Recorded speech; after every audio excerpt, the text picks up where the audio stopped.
2025 Winnetka Village Council study session. I'll call this meeting to order and ask that everyone mute or turn off your cell phones or other electronic devices. Appreciate that. And I'll ask Manager Rob Bahan to do a roll call for attendance. Thank you. Trustee Myers? Here. Trustee Apatow? Here. Trustee Dahlman? Here. Trustee Orsic? Here. Trustee Albinson? Here. President Dearborn? Here. Trustee Handler has provided the required notice that she is unable to attend tonight's meeting due to work obligations. Our rules provide that Trustee Handler may participate remotely unless 2/3 of the board objects. Is there any objection? Hearing none, Trustee Handler may now participate remotely, fully in the study session meeting, and the minutes should so reflect. Trustee Handler? Here. Thank you. Thank you, Rob. Now we'll go into public comment, and this, I'm going to ask if anyone in the audience wants to speak about an item not on tonight's agenda. So nothing to do with electric power supply. Ted, welcome. Hello.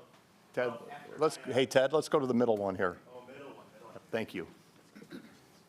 After my fat-fingered button pressing issue yesterday, you kind of know why I'm here. So, yes, I'm back.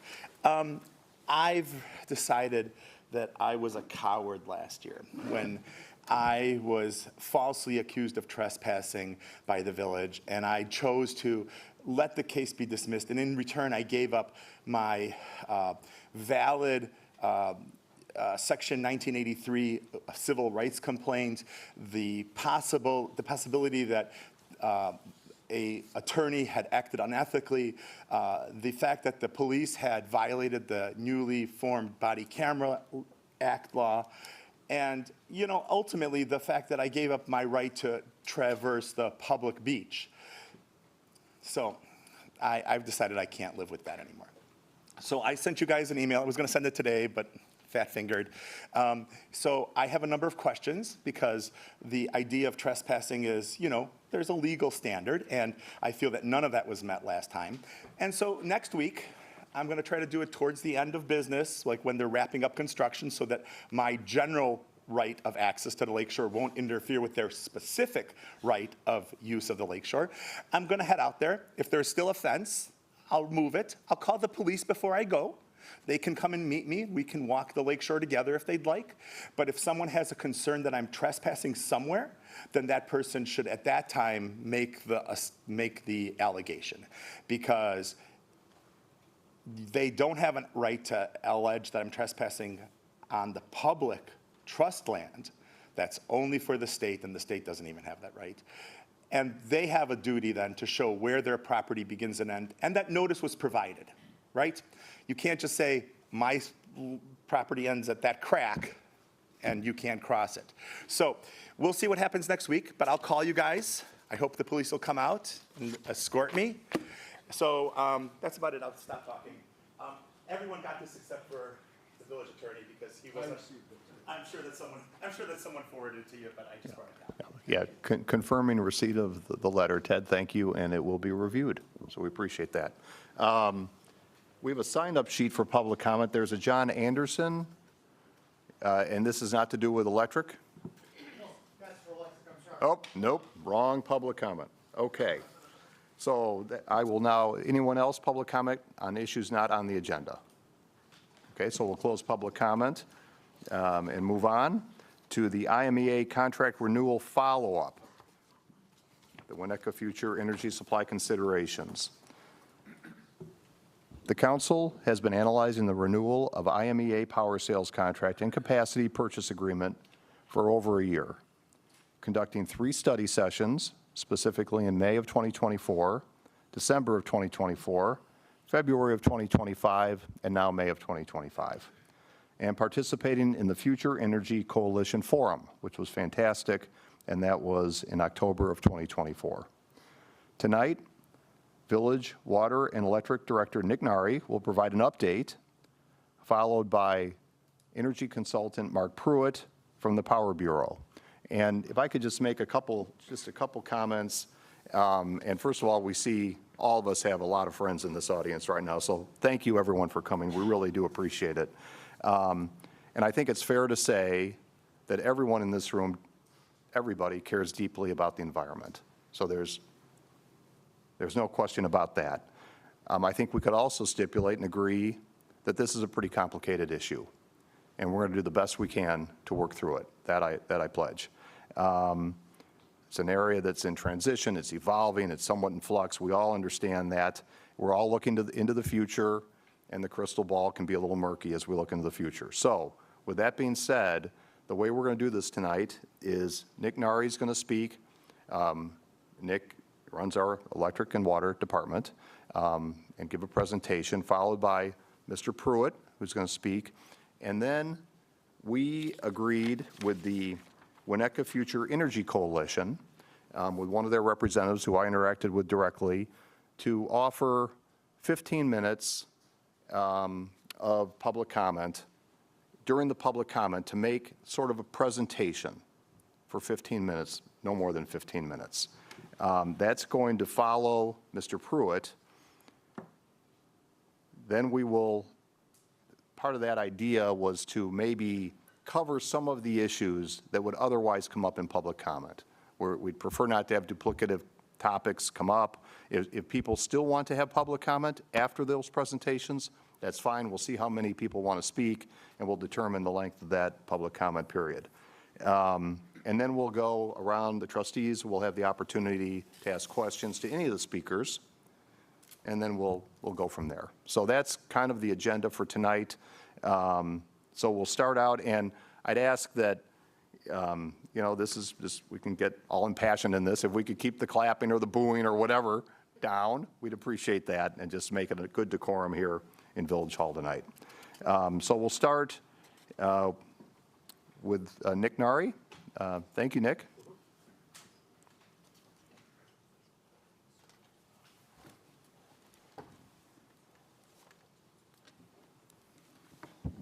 Right, good. So good evening, Council. Tonight I have the opportunity to present to you our continued efforts on the IMEA contract extension. Here's an agenda of what we'll cover tonight. I won't spend too much time on this, just a timeline, cost of power, additional context, presentation from Mr. Pruitt. I'll make some closing remarks before we engage in public comment. Just the timeline. So in February of 2024, that's when the IMEA board approved the final form of the contract extension when it was initially advertised to members. Members started signing the contract as soon as March of 2024. These next three meetings, President Dearmore already covered in his opening remarks, our engagement with stakeholders in the community, and our continued efforts with study sessions here in this room, one of which was with Mark Pruitt in December of 2024. On March 11th of this year, based on feedback from the public and from the council, we further engaged Mr. Pruitt to investigate what we're calling the power marketer option, which would be to engage a power marketing type firm on the village's behalf to procure power. Those findings will be presented by Mark tonight. And overall, Winnetka staff and council have worked diligently over the past 15 months to perform a thorough options analysis and continue our stakeholder engagement. So just a brief history with IMEA. IMEA is a nonprofit joint action agency formed and run by its members. So IMEA is not listed on the New York Stock Exchange. They do not have any shareholders. It's worth mentioning that they are a nonprofit when we're talking about their overall goals and structure. IMEA was formed in the spring of 1984. Winnetka was one of 23 charter members. Its first CEO was the former Winnetka Director of Water and Electric, Mr. Gary Zimmerman. And Winnetka entered into a full requirements contract in June of 1990, and ever since then, Winnetka's been buying all of its power from IMEA. Winnetka has a direct voice in the power supply through its IMEA board seat, so this is really to kind of clarify what IMEA's corporate governance structure is like. IMEA staff, who you've had up here before twice, serve and take policy from the board. So the village is one of 32 board members. It's a similar structure to how I am a staff member of the village and I serve you as council members of the village of Winnetka. Down there, IMEA staff in Springfield serve at the behest of the council, or the members, board members who are of the 32 communities. So just when we're talking about who IMEA is and who makes the decisions, the board, the 32 communities are the ones who end up making the decisions at the end of the day. Capacity credits, so it's well known that Winnetka is a power generator. We have our plant down in the lakefront. We are entitled to capacity credits through IMEA for having that power plant. Our assets are fully dedicated to IMEA, which means they're utilized towards meeting the capacity requirements of the agency. Part of being a PJM, which is our regional transmission operator, part of being a PJM transmission participant is having adequate capacity to serve your load, which Mark will discuss in more detail during his presentation. So our plant goes towards IMEA's capacity accreditation. The current plant assets are just over half of our peak load. So we could feed the village, about half the village at our peak. Generating capacity provides both a physical and a financial hedge in the energy marketplace. So that power is sold into the energy markets. When we're called upon, the plant runs to net our load off the grid. This results in a power cost savings for the IMEA and for the village. So essentially, on those really hot summer days when the cost of power is really high, we'll get a call from the operator booth down in Springfield, and they'll say, we need you to run. We take what PJM would see on the grid for our load and take it down to a de minimis amount. And what that means is that's money saved for us and for the agency as a whole. So we socialize those benefits. And it goes without saying that having generation assets also enables to recover faster from local storms, derechos, tornadoes that would come through the area. Our other neighbors would have difficulty recovering from that. Our generation would help us recover quicker. Capacity credits. So since the inception of the contract, which was in 1991, the village has received $47 million in capacity credits. What that amounts to is about a 16% reduction on average per year between 2014 and 2024, credit on our bill, which has lowered our bill 16%. At the most recent IMEA board meeting, which was in April of this year, the board unanimously approved a more generous capacity payment structure to reflect what we're going to talk about here shortly, which is increases in power costs that are coming in the near term. They've made the capacity payments more generous. So if our current assets remain in operation through 2035, we stand to make an additional $2.6 million in credits over the next 10 years on top of the existing $1 million per year we would get for the equipment. Capacity payments through IMEA distribute the benefits and risks of generation across the membership. So what we're really talking about here is we are not on our own. We're one of 32. So when we run and we reduce our load and we produce those cost savings, that is spread throughout the agency. IMEA Power Marketing and Dispatch is a 24/7 operation. So there's a control center in Springfield. There's someone at the desk 24/7 helping us make these decisions, doing these power purchases and dispatching. In PJM, there are significant financial risks to non-performance, which again, Mark can talk on during his presentation. If we were a PJM participant on our own and we're called to generate and we fail to generate, there would be significant financial risk for the village. Luckily, we try to avoid that by managing our assets appropriately and maintaining generation when called upon. But if there were a situation where there was a catastrophic failure, that risk is spread throughout the agency, so we're not absorbing that risk on our own. So market indicators. So getting into kind of where we're going in the near term. Data centers, AI is all the talk in the news now. So the Department of Energy forecasts that data center energy consumption is going to jump from about 4% of total U.S. load in 2023 to anywhere from 6.7 to 12% by 2028, so a significant rise. This rise in demand coincides with the fall in supply due to the planned retirements of thermal resources. So coal and natural gas generation is being retired. And in basic macroeconomic principles, a decline in supply and a rise in demand equals rising prices. So we're seeing that across the country. Power is a commodity. It's traded on markets, hourly, day ahead, and year ahead increments. PJM, which is the regional transmission operator for the Chicagoland area, saw clearing prices for 25-26 are up 800% year over year. ComEd customers, myself included, are going to see that on their bills starting June 1st. They'll see significant increases on their supply cost. MISO, which is in southern and central Illinois, those summer prices for planning year 25-26 were up over 2,000%. What this really means is MISO and PJM are signaling dramatic increases in capacity pricing, and this is a signal to the market. So what they're signaling is that more generation capacity is needed to fill a looming shortfall. So they're looking ahead 3, 5, even longer than that, and saying there's a shortfall coming. You need to start planning now. We're providing a price signal to you to build more generation to fill that gap.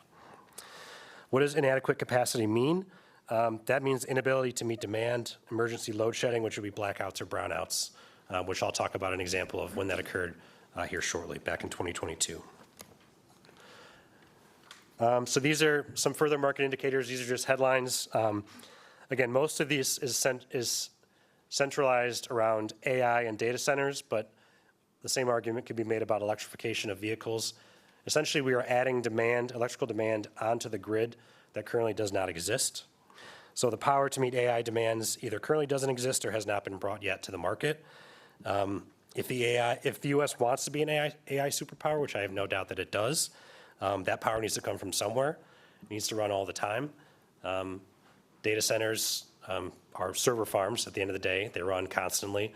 A good fit for that would be nuclear. So you've seen headlines recently about restarting 3 Mile Island to power Microsoft data centers, or starting up other nuclear campuses.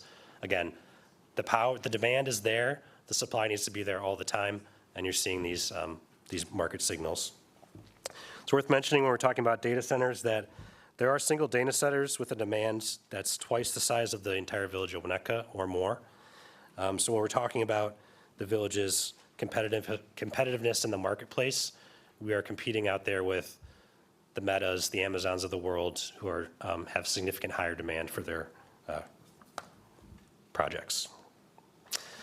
So a case study on reliability and cost. For those of you that may recall, this was Christmas Eve 2022. This was Winter Storm Elliott. This brought almost the entire eastern grid to near total collapse. So the eastern grid, everything east of the Mississippi River all the way to the Atlantic. What happened was there were freezing temps across the region. You had natural gas supply shortages, transportation issues. Plants were forced to derate or shut down due to extreme cold or gas curtailments. Grid operators underestimated the peak electrical demand. So as good as these folks are at PJM or MISO at trying to predict how much power is going to be used, they can make mistakes too. So mistakes were made on how much estimated demand there would be for that day, Christmas Eve 2022. What happened? So southeastern utilities such as Duke Energy and Tennessee Valley Authority, TVA, conducted rolling blackouts of more than 5 gigawatts of load. So going through the 5 gigawatts of load, turning power off, turning it back on. 5 gigawatts is about 5 times the size of IMEA's service area. IMEA is about 1 gigawatt, so it's 5 times the size of that. Con Ed, which is in New York City, feeds most of the New York City boroughs, was on the verge of total collapse. They managed to get through it using liquid natural gas reserves. Officials said that if there was a collapse, restoration from the failure would have taken months to restore. Essentially, this is all to say that the grid is a gigantic machine, has a lot of moving pieces, and power by its nature has to be there when you need it. When you flip the switch, you expect the lights to turn on. That's just how the grid is expected to work.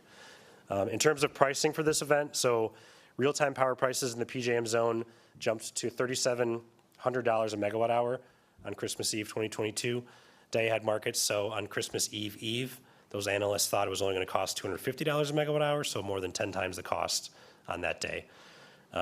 If you were a utility that had broad exposure to the open market, those costs would have been passed on to your consumers. So another example of this was Winter Storm Uri in Texas, where again, customers were faced with bills, thousands of dollars in electricity just based on cost passed down to their consumers.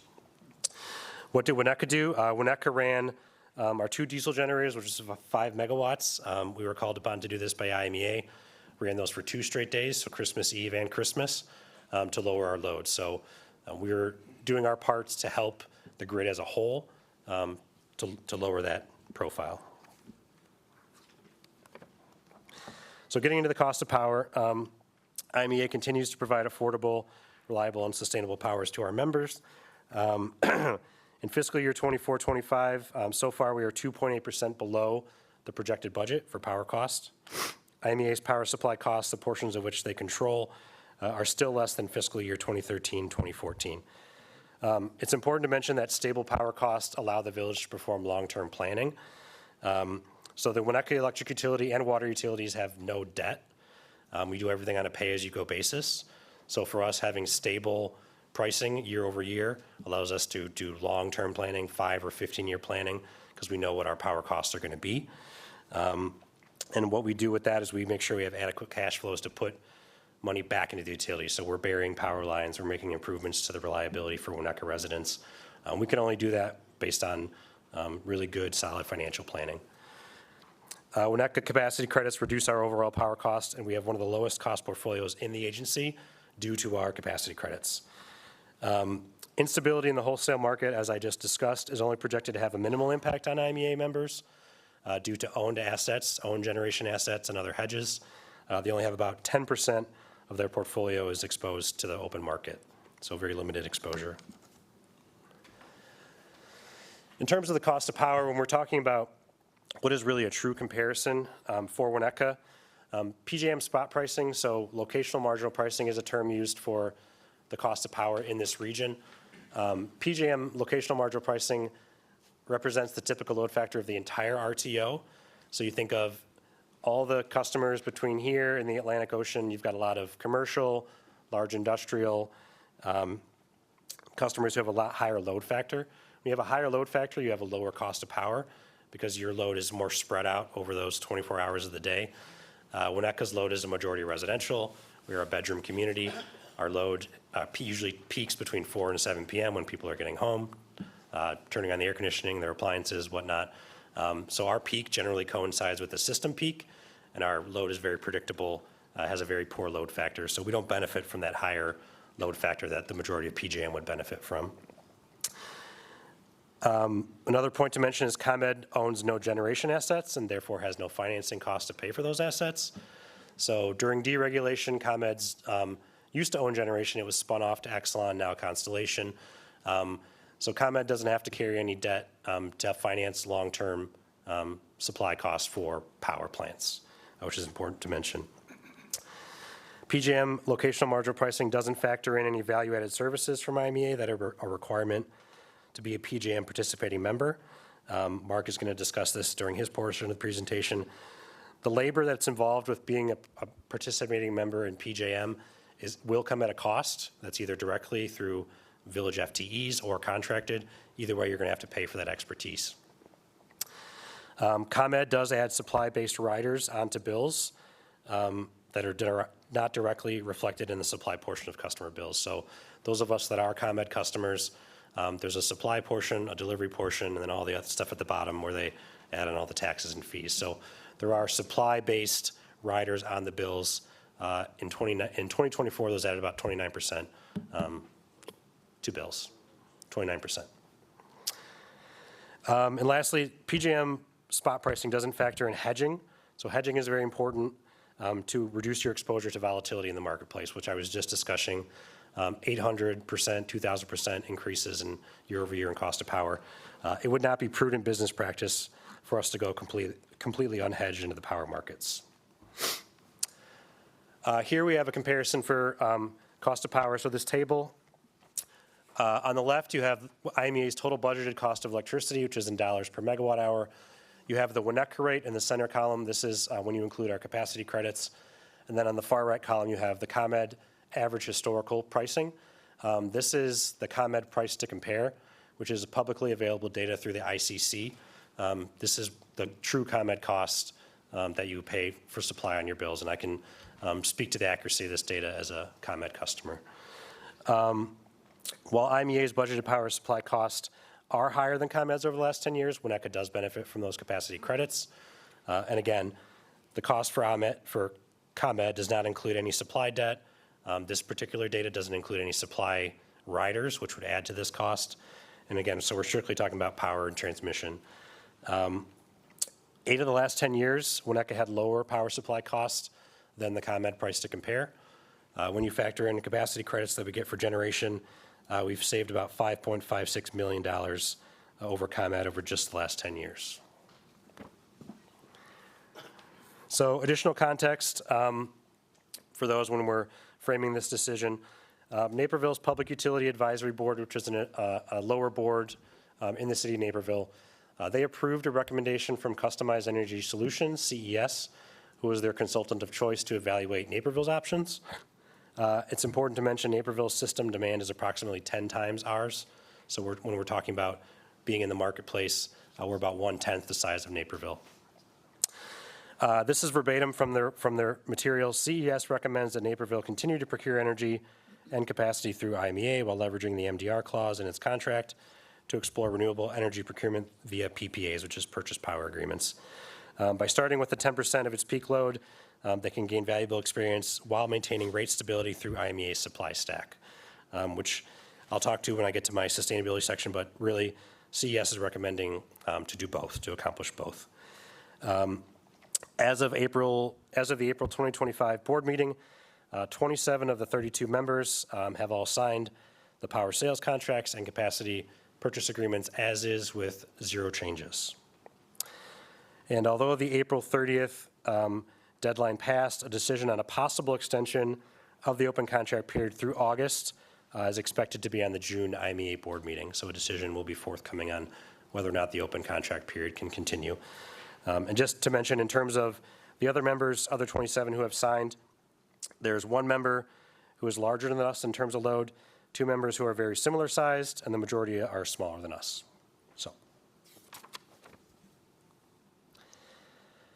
So getting into sustainability measures. So how can the village increase sustainability on the local level? One of the big things we could do is utilize the member-directed resources, which is MDR. This is an option in the new contract extension. Currently, it's capped at 10% of the peak. There is a potential for this to go up, which I will discuss here shortly. How could the village achieve this? Well, estimates are that our closed landfill has a solar capacity of about 2.7 megawatts. For utility scale solar, this would be about 6.5% of our peak demand. The village, any IMEA member has the option of doing MDR outside of its limits, as long as it's in the state of Illinois. The issue there is, if you're thinking of an example where we buy farmland somewhere in Kane County, then you're financing a project that you need to do land acquisition, permitting, get in the PJM queue. If you recall from our last meeting with IMEA, it was a 9-year queue for the Bee Hollow Solar Project, 9 years from start to finish. So behind the meter solar generation allows us to get that a lot faster than trying to work in the PJM queue, which will just slow the process down. We can also execute power purchase agreements. That's another way to meet MDR. So we could do up to 10% of our load as power purchase agreements. And that's allowed under the contract extension. One thing we could do now, if we wanted, would be to explore creating a voluntary program for renewable energy credits. These are called RECs, to offset emissions from our power consumption. IMEA has a program to do this. The village can also pursue another contracted resource to do that, but that's something we can do now within the framework of our current contract. We can pursue opportunities to make village operations fully net zero through rooftop solar and MDR. So what this would look like would be an MDR utility scale solar deployment, as well as covering public safety building, the village yards with solar panels, with the goal of producing as much power as possible. Village-owned facilities and operations consumed about 3 million kilowatt hours per year. So we could get very, very close to being fully net zero through a variety of rooftop solar deployments and MDR. We could create programs to incentivize and streamline customer rooftop solar. So we're currently actively seeking a higher SolSmart designation to accomplish that. We can continue to award the maximum allowable IMEA energy efficiency and EV funding. We've taken full advantage of this program as a village since 2009. From 2009 through the end of last year, by fully utilizing the program, we've reduced our cumulative energy purchases by about 9.5 million kilowatt hours through efficiency initiatives. And lastly, you may know we're in the midst of an AMI deployment, so advanced metering deployment. That is going to open up some doors for the village to do some pretty new things that we currently cannot do.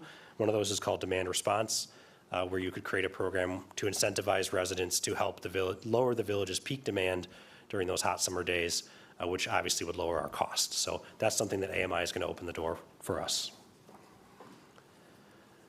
More on sustainability measures. So again, the MDR contract provision is in the extension, but it can be, the IME is committed to roll it forward if we were to sign.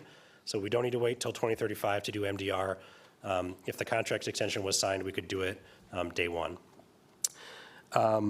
10% is just a start. I know there's been some questions about can it go more than 10%. Kind of the approach is kind of a crawl before you walk type approach.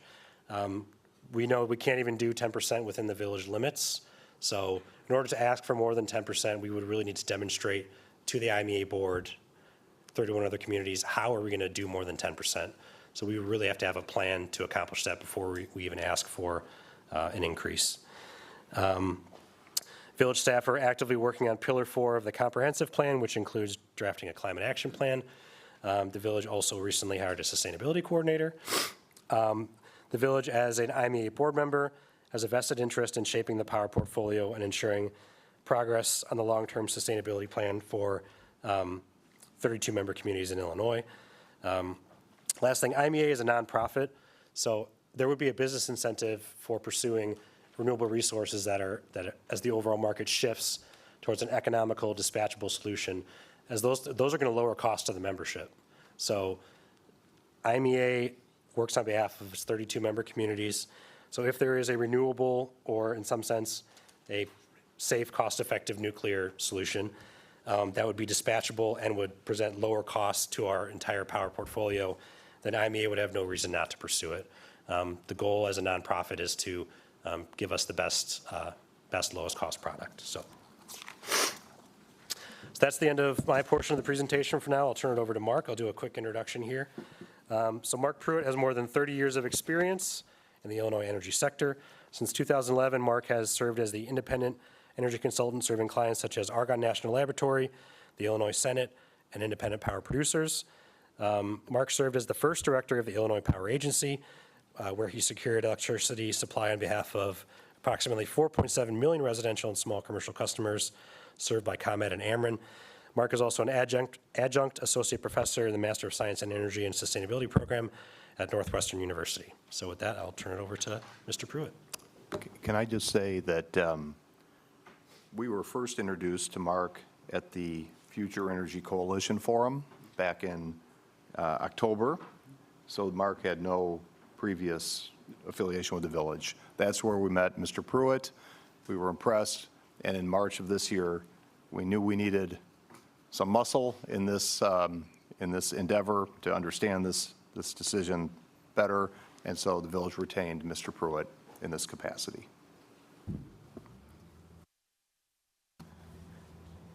Well, thank you very much. I appreciate the introduction and appreciate being invited back. So thank you. As Nick mentioned, my task was a follow-up. My first work with the village dealt with identifying what was the range of options available to the municipal utility moving forward. And then after a little bit of reflection, the direction came back to say, Mark, could you tell us a little bit more about this power marketer option of contracting out this power supply portion of the operation of the utility? And I was very excited to do that because, as I shared with staff a little bit earlier, this April celebrates the 20th anniversary of the first electric contract that I ever negotiated. So it's been a while. I enjoy doing it. My family is tired of hearing about it, so I'm glad to have a new audience to share with. And I have the results of some of my analysis and kind of a fit analysis for the municipal operation here.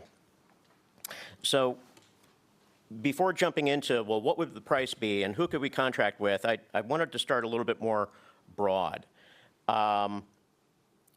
When we're thinking about the municipal utility, we need to think about where it resides within the whole span of the electric system. So this is a very simple diagram. It starts with power plants over here on the left, substations to step up the voltage to the interstate transmission system, down voltage to substations, through local distribution lines, and then to the home. And this is the point where the municipal utility resides, anywhere from the meter of your home out to that transformer that connects to the interstate transmission system, right? Everything to the left of that, the power plants, the transmission lines, the substations, how they operate, when they operate, at what level do they operate, what happens if they can't operate, That's all the responsibility of PJM. And that's really where I think if I were to start a municipal utility, that's where I would commence my thinking, to say, let's worry about who we buy from. Of course, that's important, but how do we even get to a point where we can take delivery of power as a wholesale power provider? And it's in PJM where that all has to come together. So this is just a quick map of the PJM service territory. Some of you may have seen it or not. PJM stands for, or at least originally stood for, Pennsylvania, Jersey, Maryland. So this was the cooperative buying group and transmission cooperative between the utilities that were in that tri-state area. And it's grown since then. And essentially, this looks like a club of utilities, and that's exactly what it is. This is the whole premise of PJM is about reliability, and they get to reliability by sharing resources. The whole idea of sharing resources is not every power plant needs to be operating at full output all the time.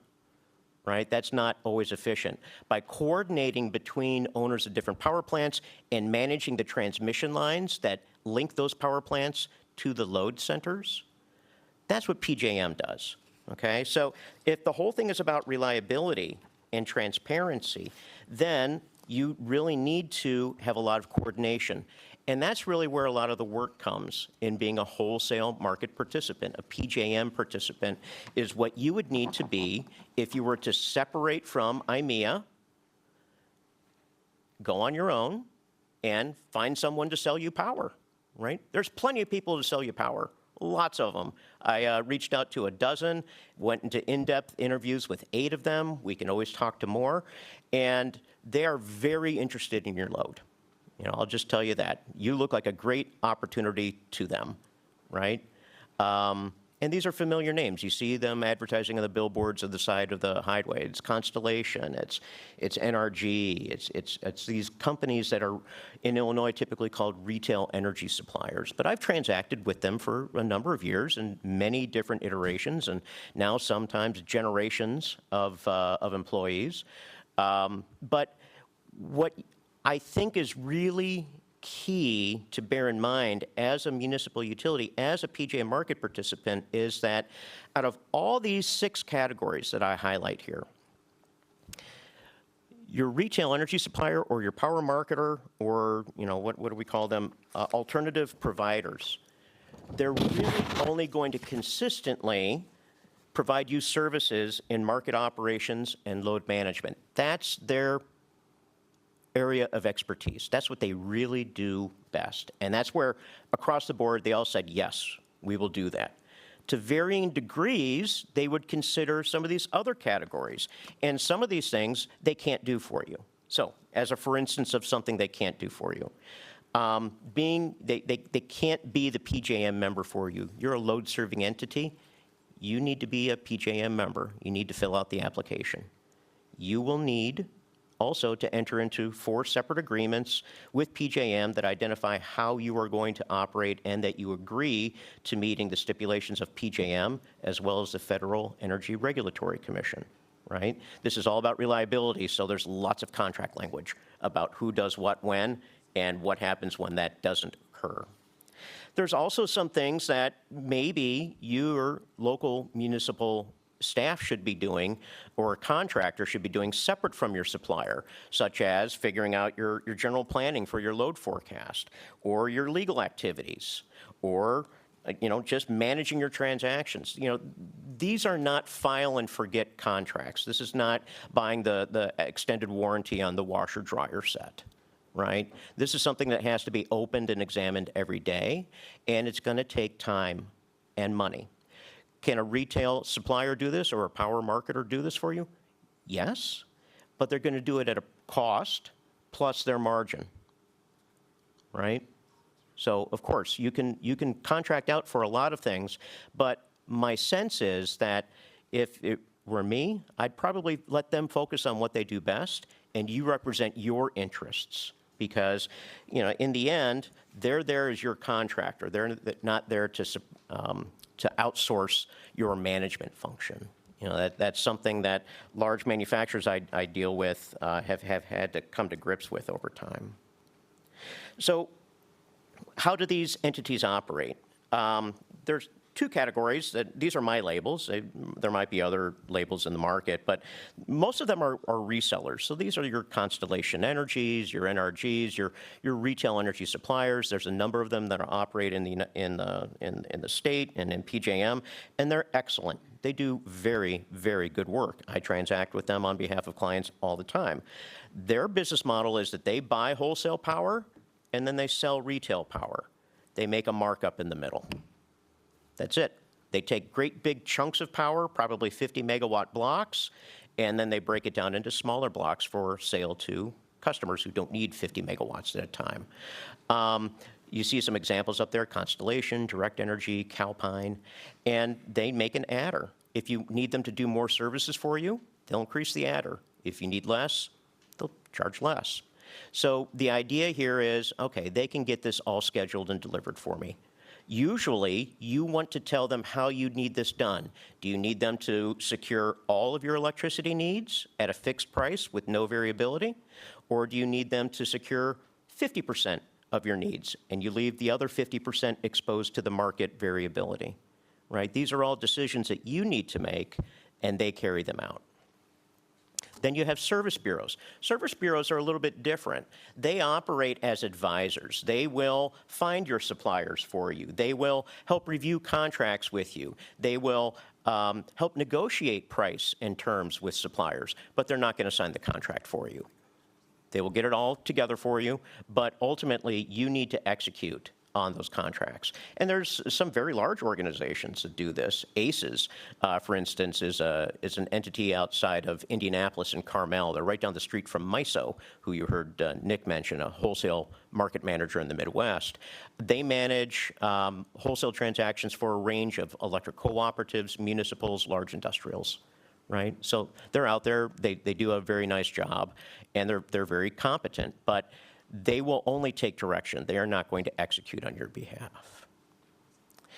It's a little bit small, and what I tried to do is draw on my experience. Now, have I ever run a wholesale operation? No.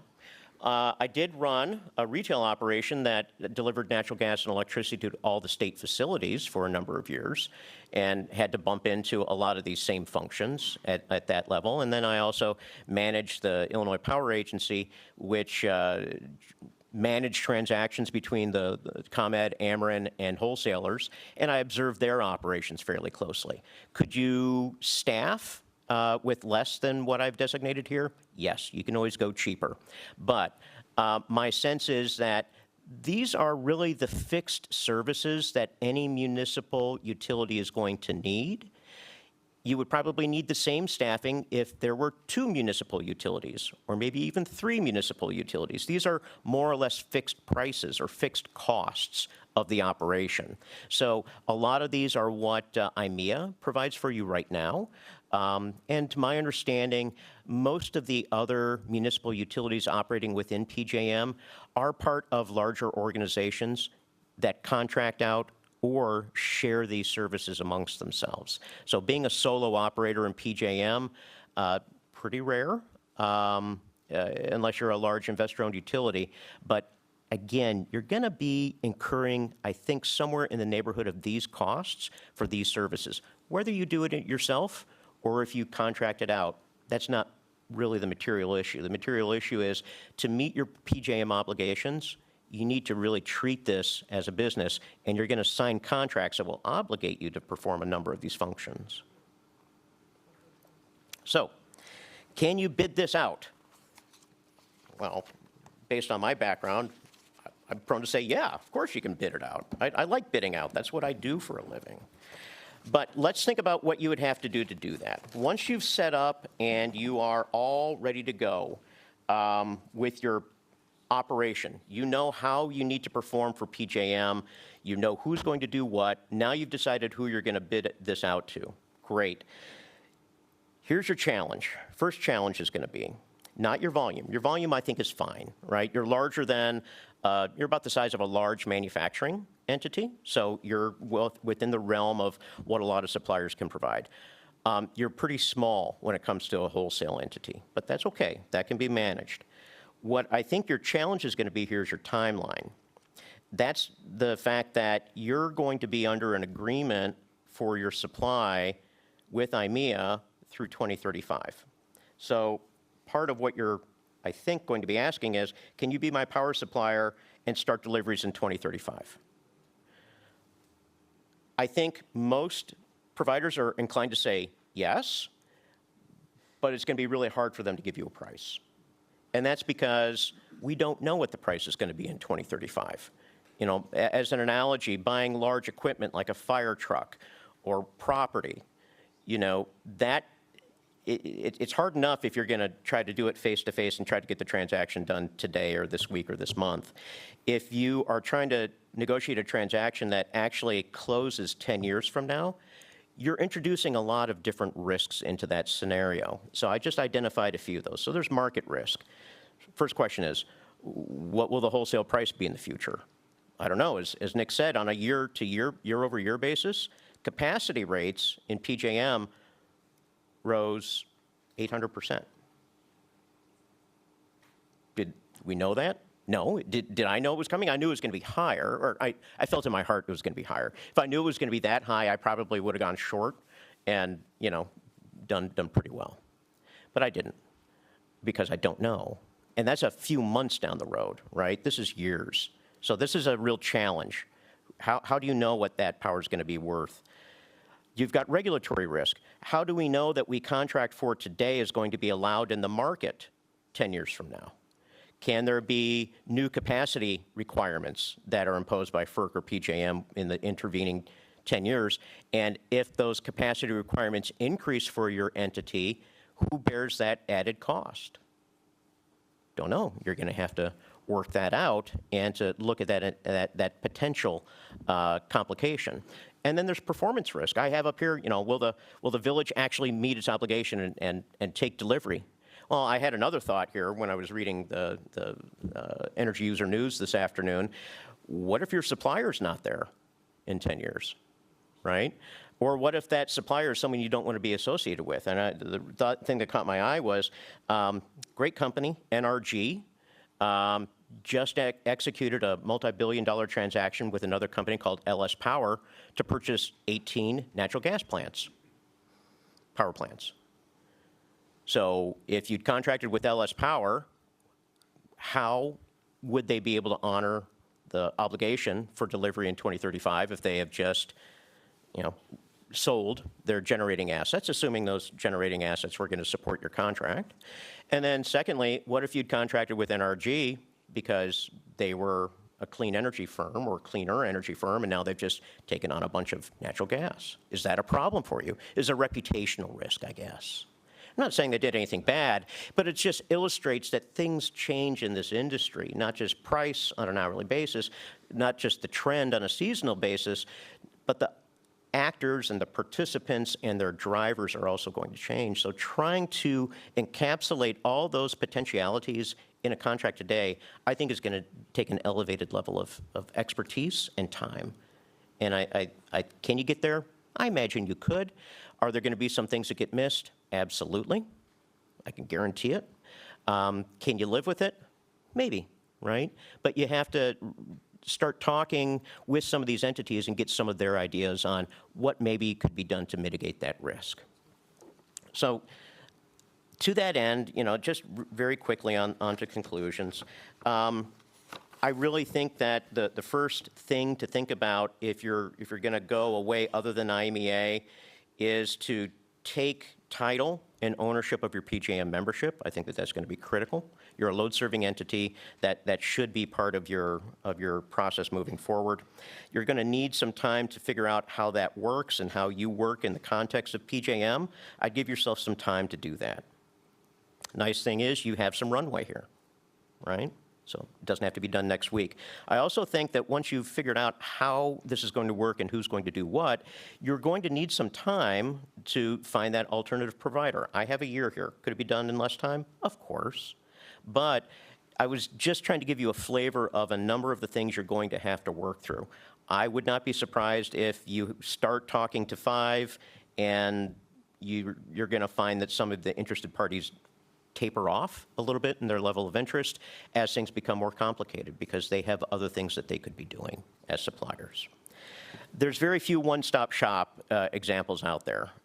So as I was trying to express with all the list of things that PJM members need to do and what internal or external staffing might need to look like above and beyond a power supplier or power marketer, just bear in mind that you're going to have to be very active in the membership here. This is another function. You're going to be part of an organization at PJM that puts penalties and obligations on you. Hopefully you get some benefits, but you're going to have to perform. And then lastly, what's kind of unique, I'm sorry, not kind of, it's very unique about your process is when we've looked at wholesale operations or wholesale options for clients, typically they've been looking for economies of scale. A large university, they say, we keep getting retail contracts. We think we can do better as a wholesale entity. Fine, we take a look at wholesale operations then. Or they say, we have some generation that we simply just can't monetize as a retail customer, and we want to be a wholesale participant so we can generate or maximize our revenues from that asset. That's fine too. Neither of those really seem to be the case with you all.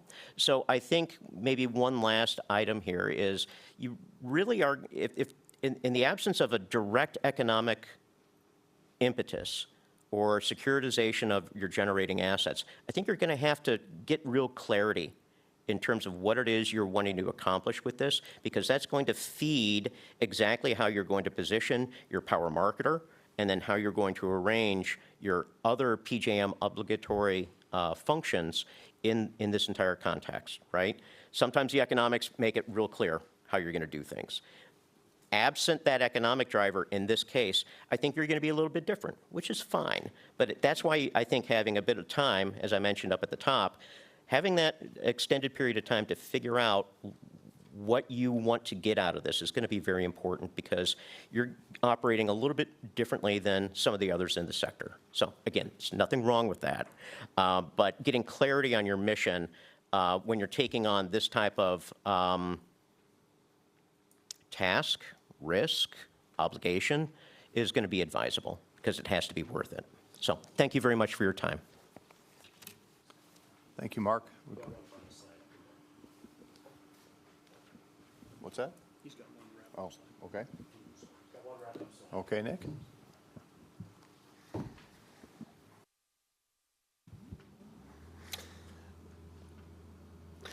Thank you, Mark. So I've just got some summary comments here.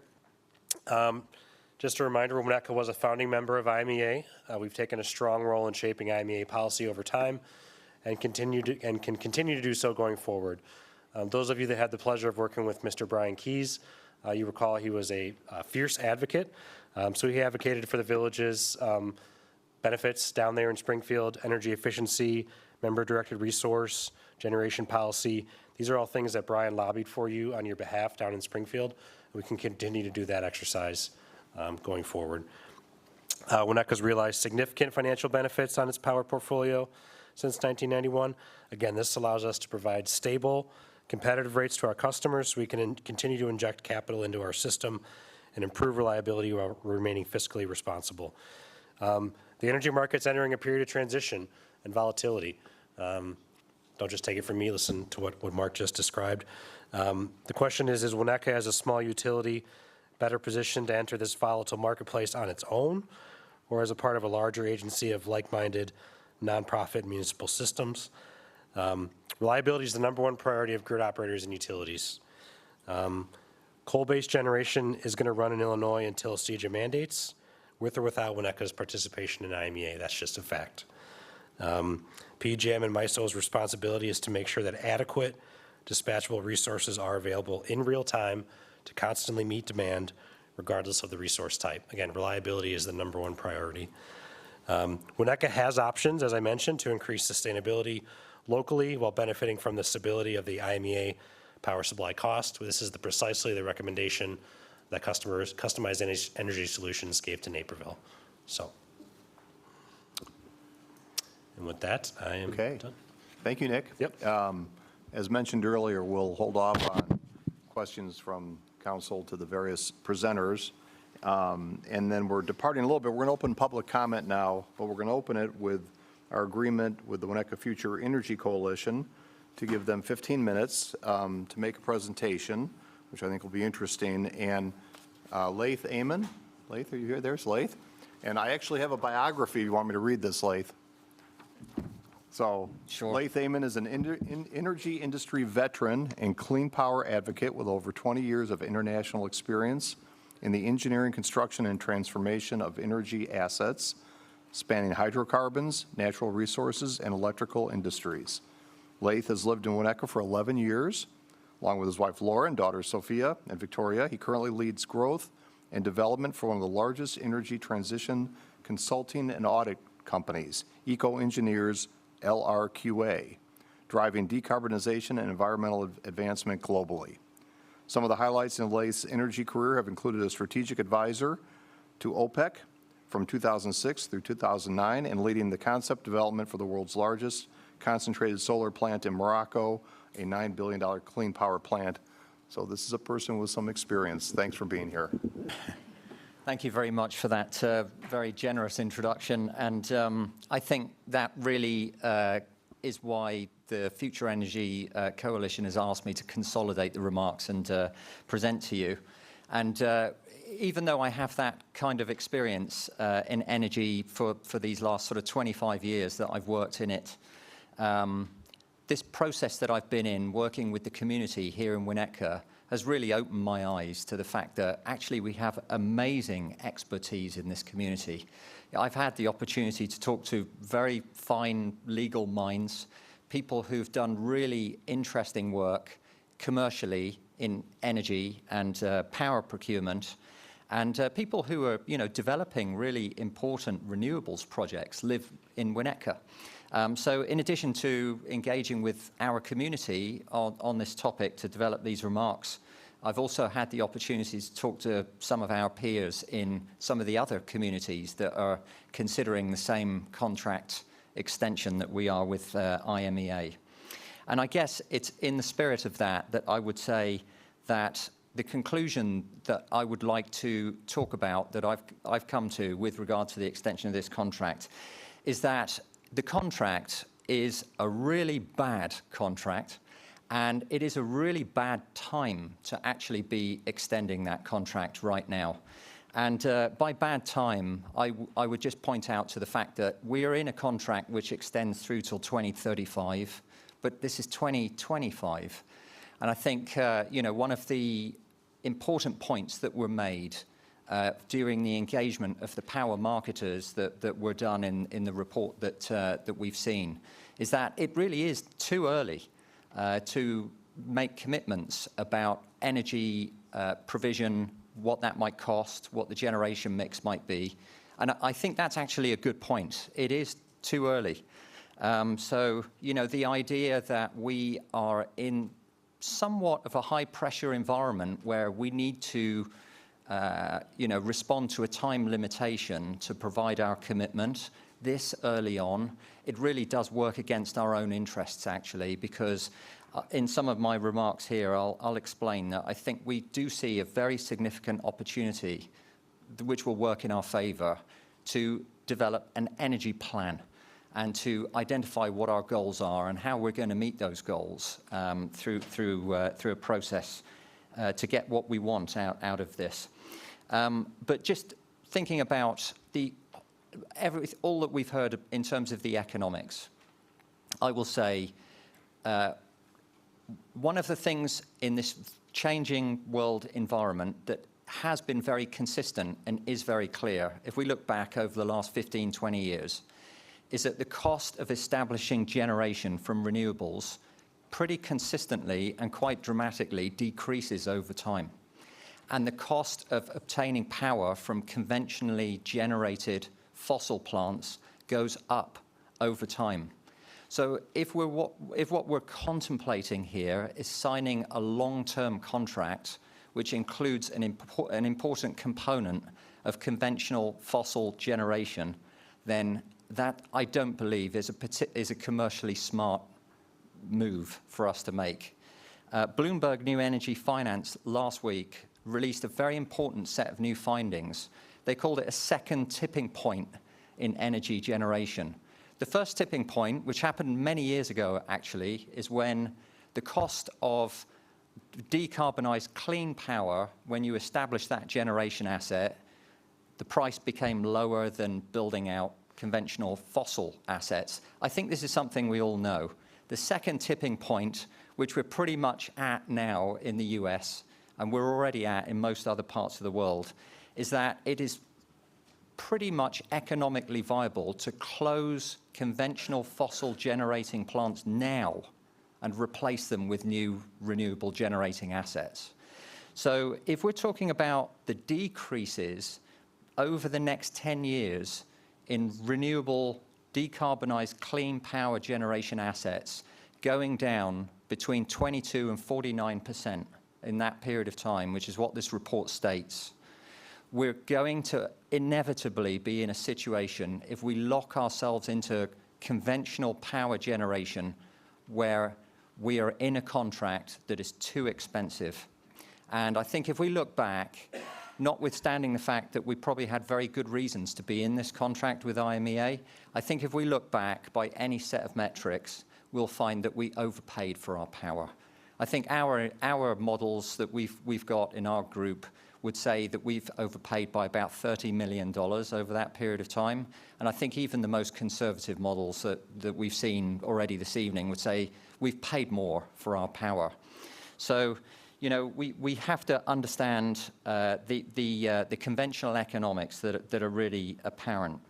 I think one aspect that we've really got to address is the risk of signing up to something and committing to something so early on in the piece. It's 2025. We're talking about a contract extension that would take us through to 2055. That's really a long time in a world that is changing very, very quickly. You know, during the RFI, the work that has already been carried out, we can see that there's a lot of power marketers there that are telling us that it's too soon to get good quality information. I think this idea that we must sign very imminently or there's a deal that will go off the table, it's actually fine when you're buying a car. But when we're making the consequential decision of our lifetime in this village, which is what I think this agreement is, I think we would be well within our rights and feel very comfortable to just put IMEA on pause and take the opportunity to build an energy plan for ourselves. And the starting question would be, what do we want from our energy in this community? What is consistent with our values in this community? What kind of energy generation mix is consistent with our values? And what will get us the lowest overall price? And how can we retain the assets that we've got in this community, like our own generation plant and our distribution infrastructure, that actually give us the reliability? Because we actually provide ourselves with electric reliability in Winnetka. It doesn't come from IMEA, really. So, you know, I think it's a great opportunity, and it's sweetened all the more by the fact that we can get a state grant worth $200,000 to help us to build that energy plan. So our recommendation is, let's take in extremely valuable stakeholder consultation from the community in Winnetka, because that's really what public power is all about in a municipal utility. Let's take in the insights and the experiences of our peer communities in Northern Illinois, in particular those that have not signed yet with IMEA. Let's talk to a much longer list of power marketers, and let's qualify some of the statements that we've made, which there is not agreement about.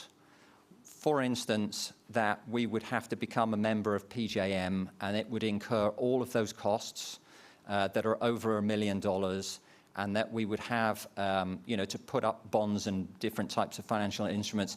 This is inconsistent with our findings, actually. So if we were to build an energy plan, identify our goals, do extensive consultation, take the time that we need, the time is on our side, we've really got 10 years, we will come to exactly the right result. The decision to do that is a no regrets situation, because at the end of that process, we may take a decision to go back to the IMEA and do a deal with them, and I bet you they'll still be there. We may, at the end of that process, decide to go with a power marketer, and believe me, some of these guys are impressive enough. You want to talk to them yourself. They're not just buying power and reselling it. Constellation Energy is one of the biggest producers of carbon-free power in the world. I mean, these guys are worth talking to directly. They're not just middlemen trader types. So I think we would be in a really valuable exercise that the state will pay us for, to do proper stakeholder consultation and to develop an energy plan for ourselves. So just a couple of things on the existing contract that we have. I think that the way we use our plant in Winnetka, it's too limited. That MDR that we have, we so seldom use that plant that we could be selling into peak power pricing in the grid much more extensively. I know there were some comments that were made that we could utilize that plant more extensively. We should have been doing that, and I think we're prevented from doing so by the existing contract. I would be surprised if we were actually making any money off of that plant with the level of utilization that it has and the O&M costs that go along with it. So we could be doing much better there. We will, if we extend this contract, lock ourselves into a situation for decades where we've got poor quality level of choice. If we want to get a heat pump today, what help are we really going to get from our utility in Winnetka compared to our colleagues in other areas of northern Illinois? If we want to, install electric vehicle charging infrastructure, what level of help do we get? There are so many efficiencies that we can get from paying variable pricing on peak power plans and advanced metering infrastructure and so on. We just don't have this kind of opportunity in Winnetka. What we do have in Winnetka is we have a community with one of the highest adoption rates of electric vehicles in America. And many of us who own those cars didn't buy them because we loved the cars. We bought them because of a commitment to our values. And when we plug those cars into the outlet at home to charge them, we plug into coal power. And that's really letting down our citizens in this village. So I have to say a little bit about coal power. And I know that we hear a lot about coal power, and I know that we all have an aspiration to do better for the environment. But it must merit a mention, because that plant, the Prairie State plant, is such an egregious emitter of greenhouse gases. It's so inexcusable. It is the biggest power generation emitter of greenhouse gases that has been built in the 21st century in America. So, when we talk about that plant and the 13 million tons a year of CO2 that it emits, what we have to understand is that in Illinois, already, without us doing any work for our energy plan, we've got 53% decarbonized power already from nuclear production. We've got 10% decarbonized power from wind, and we've got 3% from solar. So that's 66% today of carbon-free power. What do we do with IMEA? We run as fast as our legs can carry us from the exit from all that clean power, and we go and sign up with a coal power provider. And that plant in Prairie State is high sulfur coal. It's high sulfur bituminous coal. And in 2035, we will have a new law in this state, the CEJA, and that plant will not be able to operate in conformity with those environmental regulations. So for any of us who believe that when we repay the bonds on back to IMEA, that we're going to get some kind of drop in our power prices with that coal plant in the mix. I really need to buy you lunch and tell you that to decarbonize that coal plant, it's going to cost about $4 billion worth of capex. And the plant itself only costs $4.4 billion. So we're going to have to write an enormous check to capture carbon from that plant. And I've been working with CCS for years. It actually doesn't work on coal plants. It's a bit of a myth. So it's not really a very good option. What will then have to be done is the plant will have to be closed, or a good proportion of the plant will have to be closed. There's coal ash. There's people in that local community with asthma. There's litigation. There's off-balance sheet liabilities that will become material, and we're going to have to pay. And we pay a lot in this village for property tax. And we don't want to have a millstone like that hanging around our necks to clean up that coal plant in 2035 when it has to come offline. There's real risks. But I think the most material risk that I want to express to you when it comes to signing this contract extension is about the fact that right now, our peer communities in Northern Illinois, Naperville and St. Charles, they haven't signed. So think about, we're at this fork in the road. We can take the $200,000, we can take in the fantastic intellectual capital that we have in this community, we can work with those other two peer communities in Northern Illinois, and we can talk to a broader range of power marketers ourselves directly. We can build an energy plan, and the state will write us a check for doing that. That's a no regrets option. Absolutely no regrets whatsoever. Or we could get ourselves in an environment where we rush to sign this IMEA contract. And what happens if St. Charles and Naperville don't do it because they get a better deal for cleaner power? We're going to have serious regrets over that, and there's nothing we'll be able to do about it. Absolutely nothing. And then we could get to 2035, and there could have been significant cost reductions as a result of renewable power cost reductions, and we could be in a situation where we've got massive liabilities to have to deal with that darn coal plant instead of taking advantage of those renewable opportunities. That's a big regrets, big risk way to go. So I recommend to you, I know I'm close to the end of my 15 minutes, I would recommend to you that we just think about taking a step back from all of this. We don't have to sign this extension. We can build ourselves a comprehensive energy plan, and we can choose green power.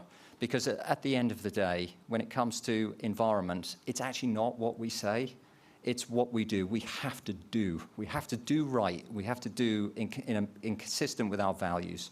Thank you very much. Thank you, Laith. So, thank you, Laith, for those comments. Very, very helpful. So that was actually the start of our public comment. Can I see it from a show of hands? Who else would like to speak? If you no duplicative comments, I mean, I think we heard it all. So I see 1, 2, 3, 4, 5 or 6. Okay. Why don't we start over on this side? No one in the front row, second row. Come on up, introduce yourself, and we're gonna adhere to this 3-minute public comment limit. Hi, I'm John Anderson. I actually live in Wilmette. And I work on energy. I'm also the executive manager of Intelligent Generation. I think, Mark, you probably know my colleagues. We optimize solar and energy storage at Apt Electronics, for example, number of industrials. We're just about to sign a project with a major utility in a city, in a major city. So my point is we're optimizing both retail and wholesale power markets. The market is evolving rapidly. So we're managing a double microgrid at Apt, not too dissimilar from what you could do at your water plant with your generator there, right?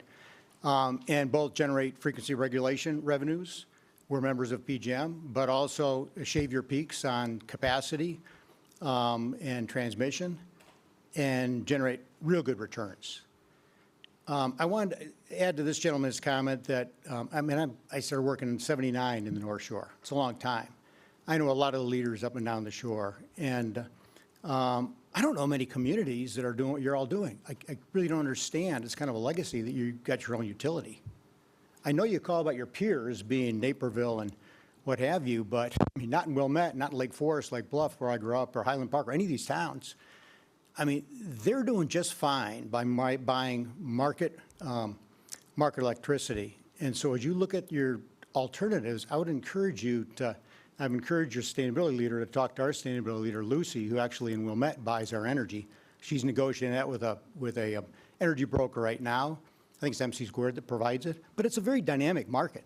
And these prices going on, I mean, 12 years I've been working at Intelligent Generation. I'll just conclude by saying I also founded a company called Greenleaf Advisors and a nonprofit Greenleaf Communities. Don Webbles is on my board. He's one of the top climate scientists in the world, okay? I get advised by people like Don on energy and on climate. Why am I killing myself these days? It's a sustainability advisory firm. It's to protect all of us and our grandchildren. I know more than I want to know about climate change. I cannot imagine committing to coal. It is not competitive.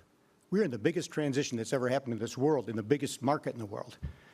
And I got a lot smarter colleagues working with me and for me than me. They should be coming here. I've offered your staff to bring in my team and do a power plan to show you what you could do.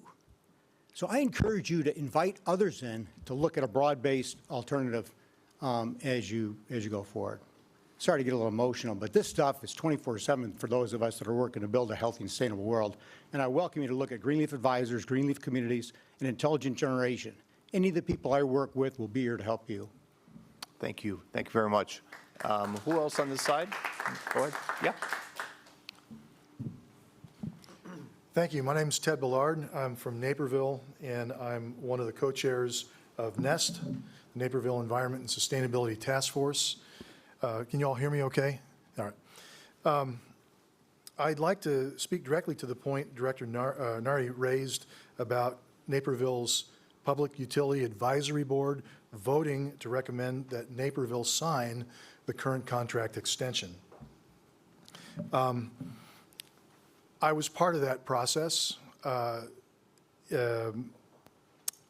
let me take a step back just a few minutes to recount a longer timeline. It was on June 4th of 2024 that the City Council, for the first time, were outspoken in opposition to signing the contract extension. At that time, we believed the City Council vote was to be 5-4 against signing the contract. In early January 2025, Mayor Worley called me and shared with me he, too, was against the extension. His view was that this was a bad contract, thought that local generation that you have here in Winnetka and local storage were very important and were the future.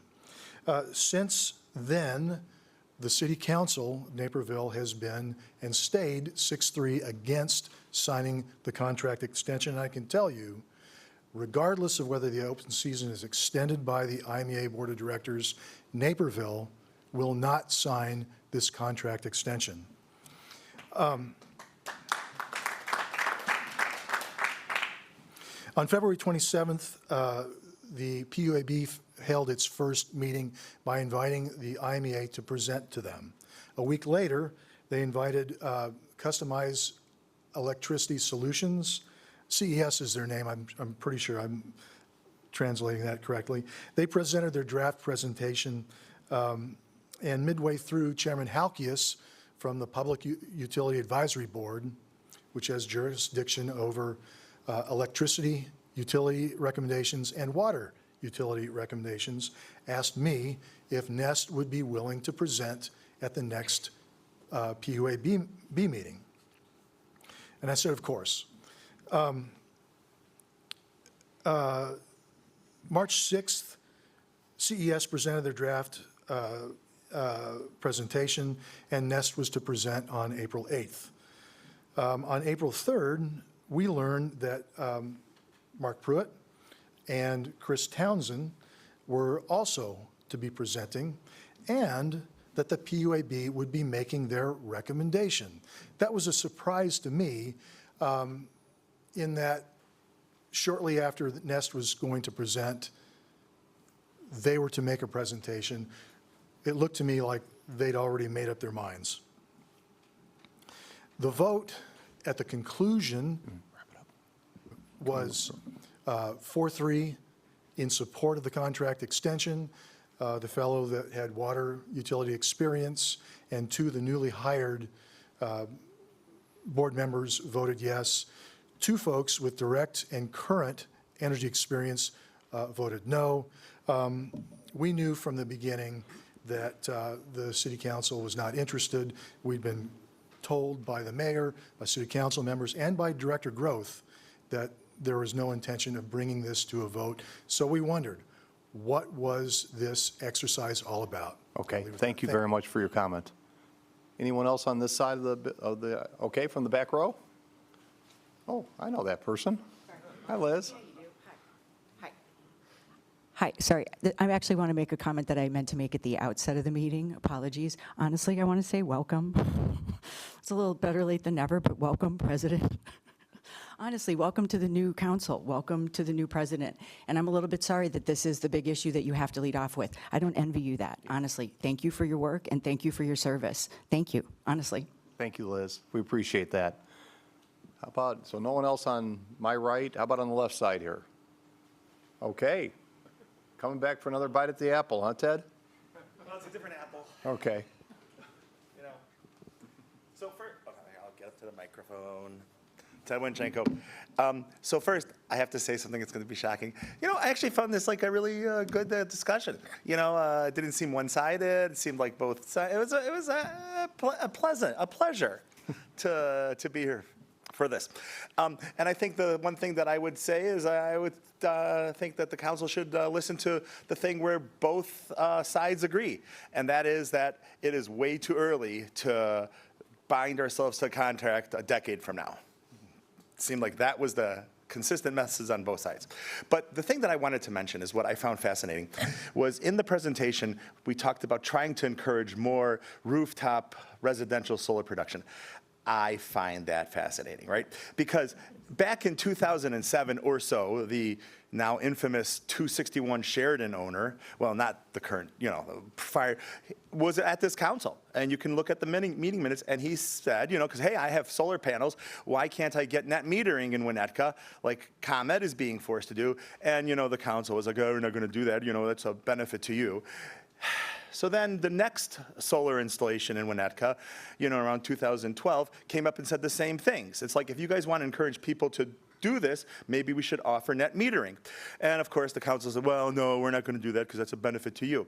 And then around 2017, Brian Keyes did this great analysis from the data that someone provided him that showed that the person that was producing solar power was actually getting paid less in credits than the village was saving by having a slightly lower peak hour demand over the year.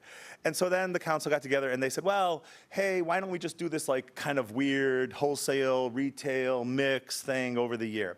And I would say at this point, if you guys really want to encourage people to put up solar, then you should do net metering. There's the Soul Smart stuff, I don't know what that means anything, but financially, the people here aren't idiots, and they understand that if they have net metering, the payback on their installations is much quicker, the benefits accrue to them much faster, and the added cost to the village is negligible when we look at what the benefits to us and to the rest of the planet are. Thank you. Thank you for that comment. Patrick?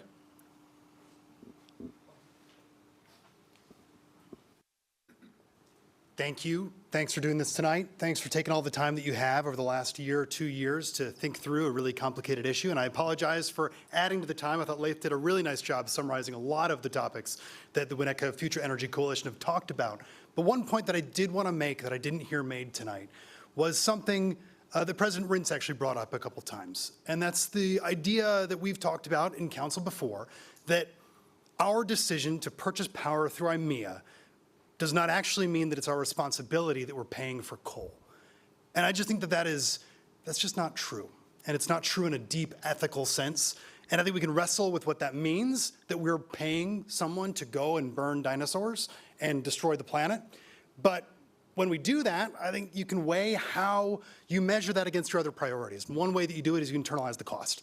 And you say, okay, what is it worth to us that we are twice, 2.5 times as carbon intensive as Wilmette? And you could put a price on that. And so when we talk about the things that we might do in a renegotiated contract like buy RECs or do other things in sustainability in Winnetka to try and get to a net zero despite spending 80% of our electric budget on coal, I think we got to take into consideration the real value of that coal to the Winnetka resident in an internalized cost of carbon. And I think you'll find that it's really expensive. So I just hope that you wrestle with that. I hope that you don't take that argument at face value, that it's not a responsibility, because I think in a deep sense that it is. Thanks. Thank you for your comment. Okay. Anyone else on this side? Anyone else over here? We have someone right in the middle. Come on up. I wasn't sure which side I was on here. Bob Zabers, 25-year resident, a bit of an expert in the space as well. I've started private equity funds, consulting firms, and a trading firm on energy. A few observations. I guess, first of all, you can't approve this contract. It's just not the kind of contract anybody should approve in this type of environment. There's a lot of things going on with technology innovation. All the changes that are going on that were very well described are real forces. Why would anybody execute a contract this far in advance when we can get back in, with 2 or 3 years is more than enough time. So it's kind of a non-starter. And people mentioned it's like buying a car. In listening to this conversation, it's like buying a timeshare. We're being told there's no more beachfront available. We don't want to be a home builder. You have to learn how to be a realtor if you're going to go outside of this. Come on, this is not a real contract. So you can't do it from that perspective. The more serious thing I want to bring up is we're not talking about resilience and reliability. And we do a lot of work with the grid. We help redesign parts of the grid. These are real challenges. And I think the primary goal of the Village Council is for the safety and security of our community. And to the credit of previous councils, the power plant is a real asset. And we have these things. People have talked about it. It's a real asset for us. Village yards are a real asset. All of our power is on this side of the substation that's basically in Northfield.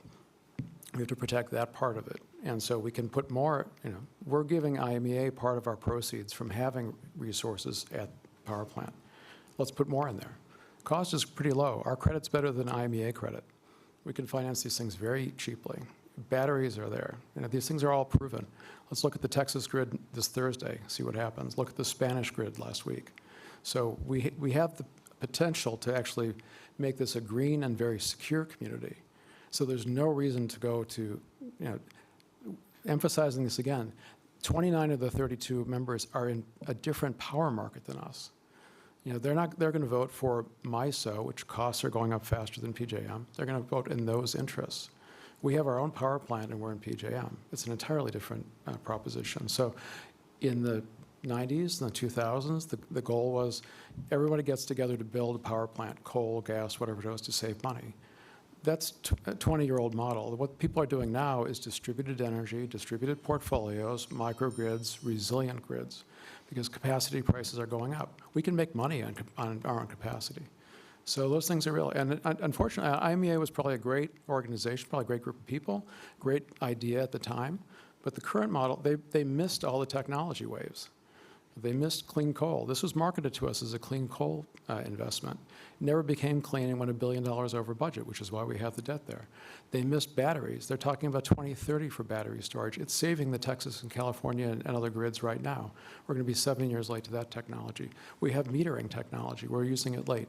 So I would like to say we should go with them, but at the same time, the technology has passed them by. They haven't delivered and demonstrated they even know how to take advantage of the technologies. The world is moving to distributed generation. We have our own sites. We have our own credit. And the part of the contract that limits us to 10% is almost a death sentence for the reliability of this village. You really just can't be. So that's my 3 minutes. Yep. Good luck with the complex decisions here. Thank you very much. Thank you. Okay. Anyone else that would like to speak on the side here?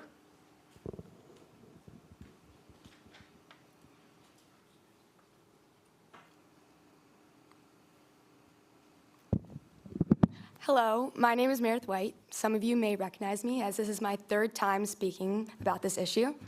I'm sitting here for my third time to reiterate the fact that my generation cares about the environment, and we care about the well-being of Winnetka and the future and what it has to become. I am telling you that the decision that you are making will send a message, and people will not notice what you guys decide. This decision will send a message to all the children of Winnetka. If you sign this contract, you are showing kids that there is hope, that they can do things, that they can make change. You are setting the example, and you're creating the path for what they can do and what they can become. If you don't sign this contract, you're just showing that you're not open to taking risks and solving the unsolvable. Kids are taught to solve the unsolvable, but if the adults and the examples and the leaders aren't actually solving the unsolvable, they aren't going to know how to do it. If this contract doesn't get signed, Winnetka at least needs to show that there's some change for the environment. If this doesn't get signed, we need to think of other ways, like solar panels on schools and more open and talk about the environment. Because if there's no change, the generation below us, below you guys, won't know how to make a change themselves. Thank you. Thank you very much. Thank you. I think that may have been anyone else would like to come and, okay. Okay, in the back here. I know this person. Hi, my name is Scarlett Harper. I wanted to come up here as another young person who feels strongly that we need to be considering this through an environmental perspective and through a very long-term perspective. I would be 45 by the time that this contract would need to be renewed once again. I think that's worth noting because when considering an agreement that would function that far into the future, we have to consider its impacts that far into the future. That means considering how the decisions we make now will affect the environment in a changing world of renewable energies and massive impacts of climate change. And it means considering the changing economic world of power and the fact that we shouldn't be rushing a decision 10 years in advance that's going to affect my life until I'm 45, this planet until I'm 45, and also might not be economically advantageous for us in 10 years or in 30 years. So this is my plea to you to not rush this decision, to consider it, and to think about my generation and the planet that we will inherit as you think about these options. Thank you, Scarlett. Thank you. Okay, with that, I think we will close public comment and bring it back up to our table here for trustees to ask questions of Nick or Mr. Pruitt or Mr. Amon. If you're willing to take any questions, if people have questions. Why don't we start? Bridget, do you have anything? You're listening. Yeah, no, I was listening. This was very interesting on all parts. One of the questions I had when I was reading the materials earlier is, am I reading it correctly that PGM buys power from IMEA or PJM? Yeah, so the power from Prairie State and Trumbull County and the wind generation assets, everything in the IMEA portfolio is sold into the PJM market through transmission ties. So if the analogy has been made before about the PJM market being a pool, like a swimming pool full of electrons, some of those electrons are coming from IMEA assets. So if there are members who are buying PJM market mix, that mix of electrons, some of those are IMEA electrons. And is it divided out when the energy is resold, like where it comes from, or not? In terms of? When people are buying, this is very complicated that people have spent their lives learning, and we're all just learning, but PJM, it has a bunch of energy that it purchases and sells. And are people picking and choosing within PJM where the energy comes from? Are they saying, I'm part of PJM, I'm a member of PJM, but I don't want any of the energy that you get from, say, IMEA? At the resource level, I can defer to Mark and how exactly that's decisions made. Answer's no. PJM is a marketplace, so just for clarification, PJM uses a series of auctions that use price to identify which power plants operate on an hour-by-hour basis. So selection is made on the basis of price. So to be able to go into PJM and say, I'll be a PJM member, but I don't want to buy from that guy, that's going to be very difficult because of the commingling of the electrons and the dispatch order. The way things are usually handled, that if you have a preferred resource, is that you, as a buyer, would purchase from the PJM grid at the hourly rate, just take whatever comes, and you would have an offsetting transaction, a power purchase agreement, which Nick mentioned earlier, with a specific project. And in essence, from a transactional standpoint, you're swapping out what you're purchasing from PJM with your agreement with a wind farm or a solar farm. So I know it's a little confusing, but that's the steps that have to happen because, again, PJM is the marketplace that has responsibility for establishing reliability. So they don't exercise a preference for a resource outside of that auction process. I hope that helped. Kind of? Okay. Okay, Kirk, anything? Come back. Scott? I've got a few questions both for Nick and for Mark. First of all, on the power marketer side, so my understanding is communities like Wilmette, Kenilworth, around us they get their power from ComEd, right? Are there any communities that you are familiar with in the area that currently use power marketers, that are out kind of on their own, doing their, representing themselves in PJM or are part of some service bureau that represents them in PJM? Anybody our size? I mean, Naperville is a totally different size, right? They're much, much bigger than us. Anybody our size? On the community level, no, I'm not aware of any municipalities operating in that manner. The closest example I could think of, though, might be University of Chicago, which uses a service bureau to operate in the wholesale market. Batavia, the municipal utility? I believe the municipal utility in Batavia is part of a broader organization. Are they part of NIMPA? This is the list of PJM communities, this long list. Yeah, that's great. Thank you. But is yeah, it, there are a number. Are there any that are our size? Of our size? That are As individuals, no. that are buying through power marketers? No. Most utilities, especially the list that was just provided, especially those in in New Jersey, those boroughs, they're called, they all have joined together and they purchase through a pool of purchases, which is fairly common, again, because a lot of the PJM activity is fixed cost, so they're spreading that fixed cost over a larger pool of purchases. So it's fairly common. Okay. Mark, let me just stick with you for a second. You mentioned something on your last slide in terms of determining what our mission is. You use the term, what is the mission of our village? Could you elaborate on that in terms of what do you mean by what is our mission when it comes to dealing with PJM? Right. It's cliche, but form does follow function, right? And what I view any entity that is looking to operate in PJM or ERCOT or any of the other similar organizations is they're going to have to go through a series of decisions, likely cost versus benefit decisions. Is this worth doing to bring on an in-house regulatory attorney, or should we contract it out? Should we have one or two analysts? What should they be looking at? Should we monetize our power plant or not? These are all decisions that are really going to be driven by what are you trying to accomplish. If it's economic goals, then that's really clear, right? And you're really well aligned with how the PJM rules operate because, as we talked about, they use price to establish reliability. So it's a very clear line that says if we do something that enhances reliability, there's an economic benefit, right?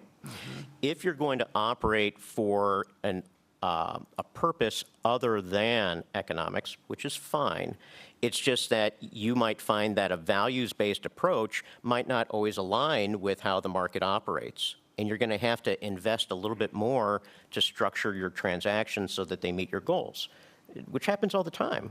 You know, I deal with a lot of organizations that want to purchase renewables. Well, renewables aren't instantly available through PJM, so they operate through virtual power purchase agreements or power purchase agreements. It's just another level of effort that's necessary to meet a non-economic goal. So again, I'm not diminishing non-economic goals at all. I'm just saying they're different. And entering into this arena, just being eyes open and understanding how PJM operates and its drivers, its reliability. They use price to establish participation, and they impose penalties when you don't perform. So if you can operate with your values and still align with how that market operates, I think you can do well. Okay. I hope that was responsive. Yeah. Nick, let me ask you a few questions. Just trying to understand our flexibility within IMEA, right? So we buy wholesale power transmitted to us from them at a price. We can then price that any way we want in our village, right? We could offer, you know, we could charge people electricity at 2 cents a kilowatt hour between the hours of midnight and 4 a.m., right? So I'm just, you know, how much flexibility do we have? So the village has full control over rate making. That's a local control issue. Part of our exercise every year with the budget is to do a comprehensive analysis and bring it to you, the council, to make sure that we're being fiscally responsible. We have adequate reserves. We're meeting our revenue requirement to make improvements, cover our fixed costs, injecting capital back into the system. But as long as we meet that requirement, how we parse it out is up to us. Do we have the capability, or will we have the capability to do that? And are you talking about time of use rates? Time of use rates, yeah. That's something that up until this year, we could not do because we do not have, The new smart metering. with meters that are smart and not dumb, Yeah. then you can know when the energy is being used, and that allows you to do time of use. So there could be a case to do a time of use rate tariff with the new data. And then, is there anything that is preventing us today in the IMEA contract from building a solar farm on the landfill site? If we wanted to say, you know what, our residents want to go green, we are going to allocate $2 million, we want to build it this year. I'm not sure that there's anything currently that would prevent us from doing a behind-the-meter solar installation. Nutrier is doing a 1 megawatt installation on their Winnetka campus. And we could put in battery storage if we wanted to up there also. Their battery storage, I'd have to make sure there's no issues in the contract with that, but their renewables, I think, is more of a clear cut. What about providing grants to residents to put in solar power? Right, so the issue was brought up about heat pumps, EV incentives. I think what you're speaking to gets along those same lines. That's all a local control issue. Okay. So we decide what to do with our revenue. So if the village council provides direction to the utility to create a program, a grant program, then we could do that. So we would set aside revenue and expenses to cover that. So to go back to a point that Laith made, could we go to the state today and say, we want to create our own green energy power today? We're not going to wait for 2035. We want to do it now. We, as residents, feel a value to green energy.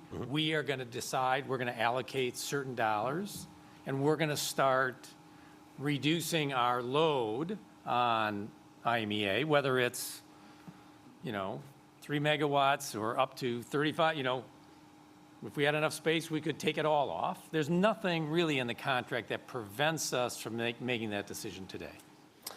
Right, you do have to. Just our budget, it's our budget and what Right. our, the the tax burden that people are, Right, the rate burden that people are willing to bear. IMEA does offer energy efficiency programs to us that we pay into, so they come to us at no cost. But if the village wanted to pursue other incentive programs that would come out of our rate base or out of other funding sources, grant funding, we could certainly do that. Okay. Yep. Okay. Rob? Well, this is, I appreciate the passion on this side. I get it at home. I have 2 daughters that live in this community with 4 grandchildren that are young, and I feel very responsible for their future as well. It's, on the other side, as trustees, we have to weigh this and say we have, 14,000 residents or so in this community that we are also responsible for. And we're going to have to go back in the numbers. I think Nick and the team has done a pretty good job on locking down the numbers about what the credits are. When I start hearing, one side says our 25% credit that's going to be due to this village in 10 years is farcical, and the other, but I'm hearing on the other side, I'm seeing the real raises. When you said PJM had an 800% increase. I'm looking at the ComEd additional riders on the bottom of that bill. I just need to know the reality of what this really means. We spend a lot of time in this village for all the residents. When we talk about, the 8 or 9 years we held any increases of the tax levy in check, and they do care about the dollars. I am absolutely passionate about it, but I do not agree with the comment, it's not what we pay, it's what we do, as we just said on the other side. I think that is he's speaking for himself, not for the 14,000 members of this village. I think it's a balance, and whatever we can do to try and move this along is what Scott was talking about, to green. We're all, I think, 100% in favor of doing that. We'd like to do it fast. I do think there's a risk, because I've been talking to a lot of people, that we know what's coming up with Amazon and Meta and others. We know the kind of power that's going to be sucked out of that's going to be required for AI. It's going to be massive.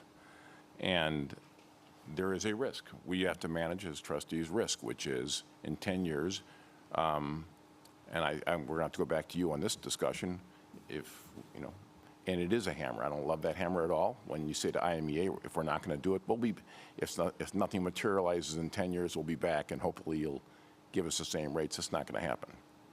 And I'll ask your thoughts on that. What's the risk? Right, so are you asking the risk to not sign To now? not sign, and then go back when if nothing really materialized, that'll keep us from brownouts or other problems. Right, so interruptions. the precedence is, if a contract is not signed during an open contract period, and a member comes back at a later date, if a resource needs to be allocated to accommodate that member, then that member would pay a premium, and that premium's given back to the other membership as a credit. So the major precedence is Naperville's entry into IMEA. The resource that was available at the time to accommodate that load was Prairie State. So Naperville entering IMEA required entry into Prairie State, which Naperville paid a premium for, and the other members, when that included, got a credit for on their bill.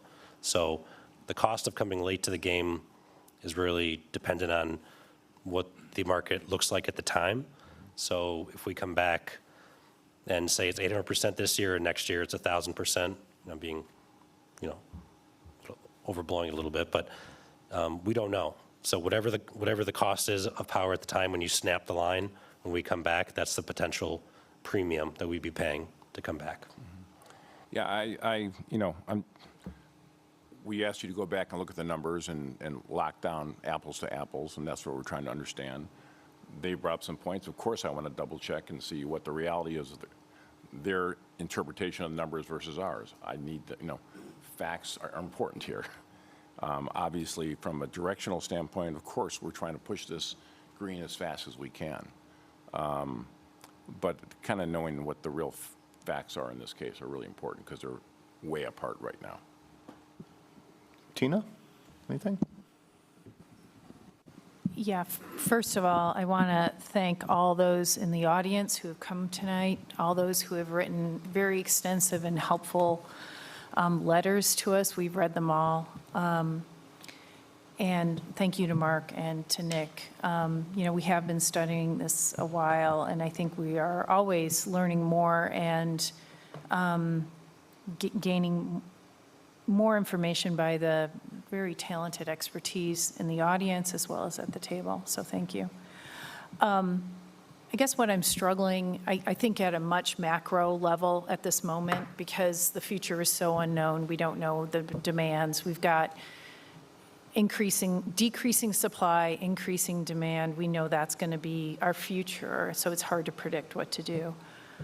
Big picture, though, what I'm trying to understand is when people are saying, well, we should be going out and talking to Constellation or other power marketers or alternative, leaving IMEA, not signing the contract, which I understand, it presents a lot of risks all around.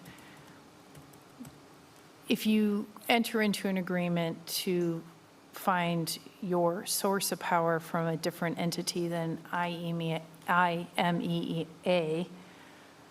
is there really any guarantee that they will be completely green energy sources? Or is the only coal-fired plant Prairie State?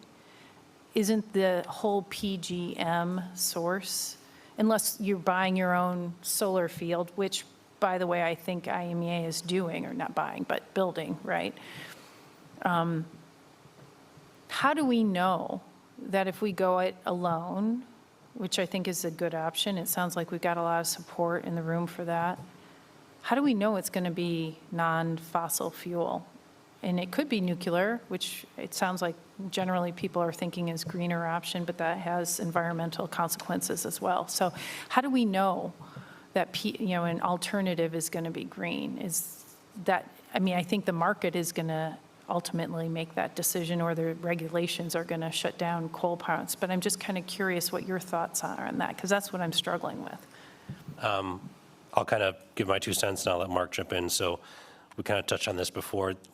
Do you know if the electrons are green? You probably have no way of knowing that because you're buying everything off the PJM marketplace.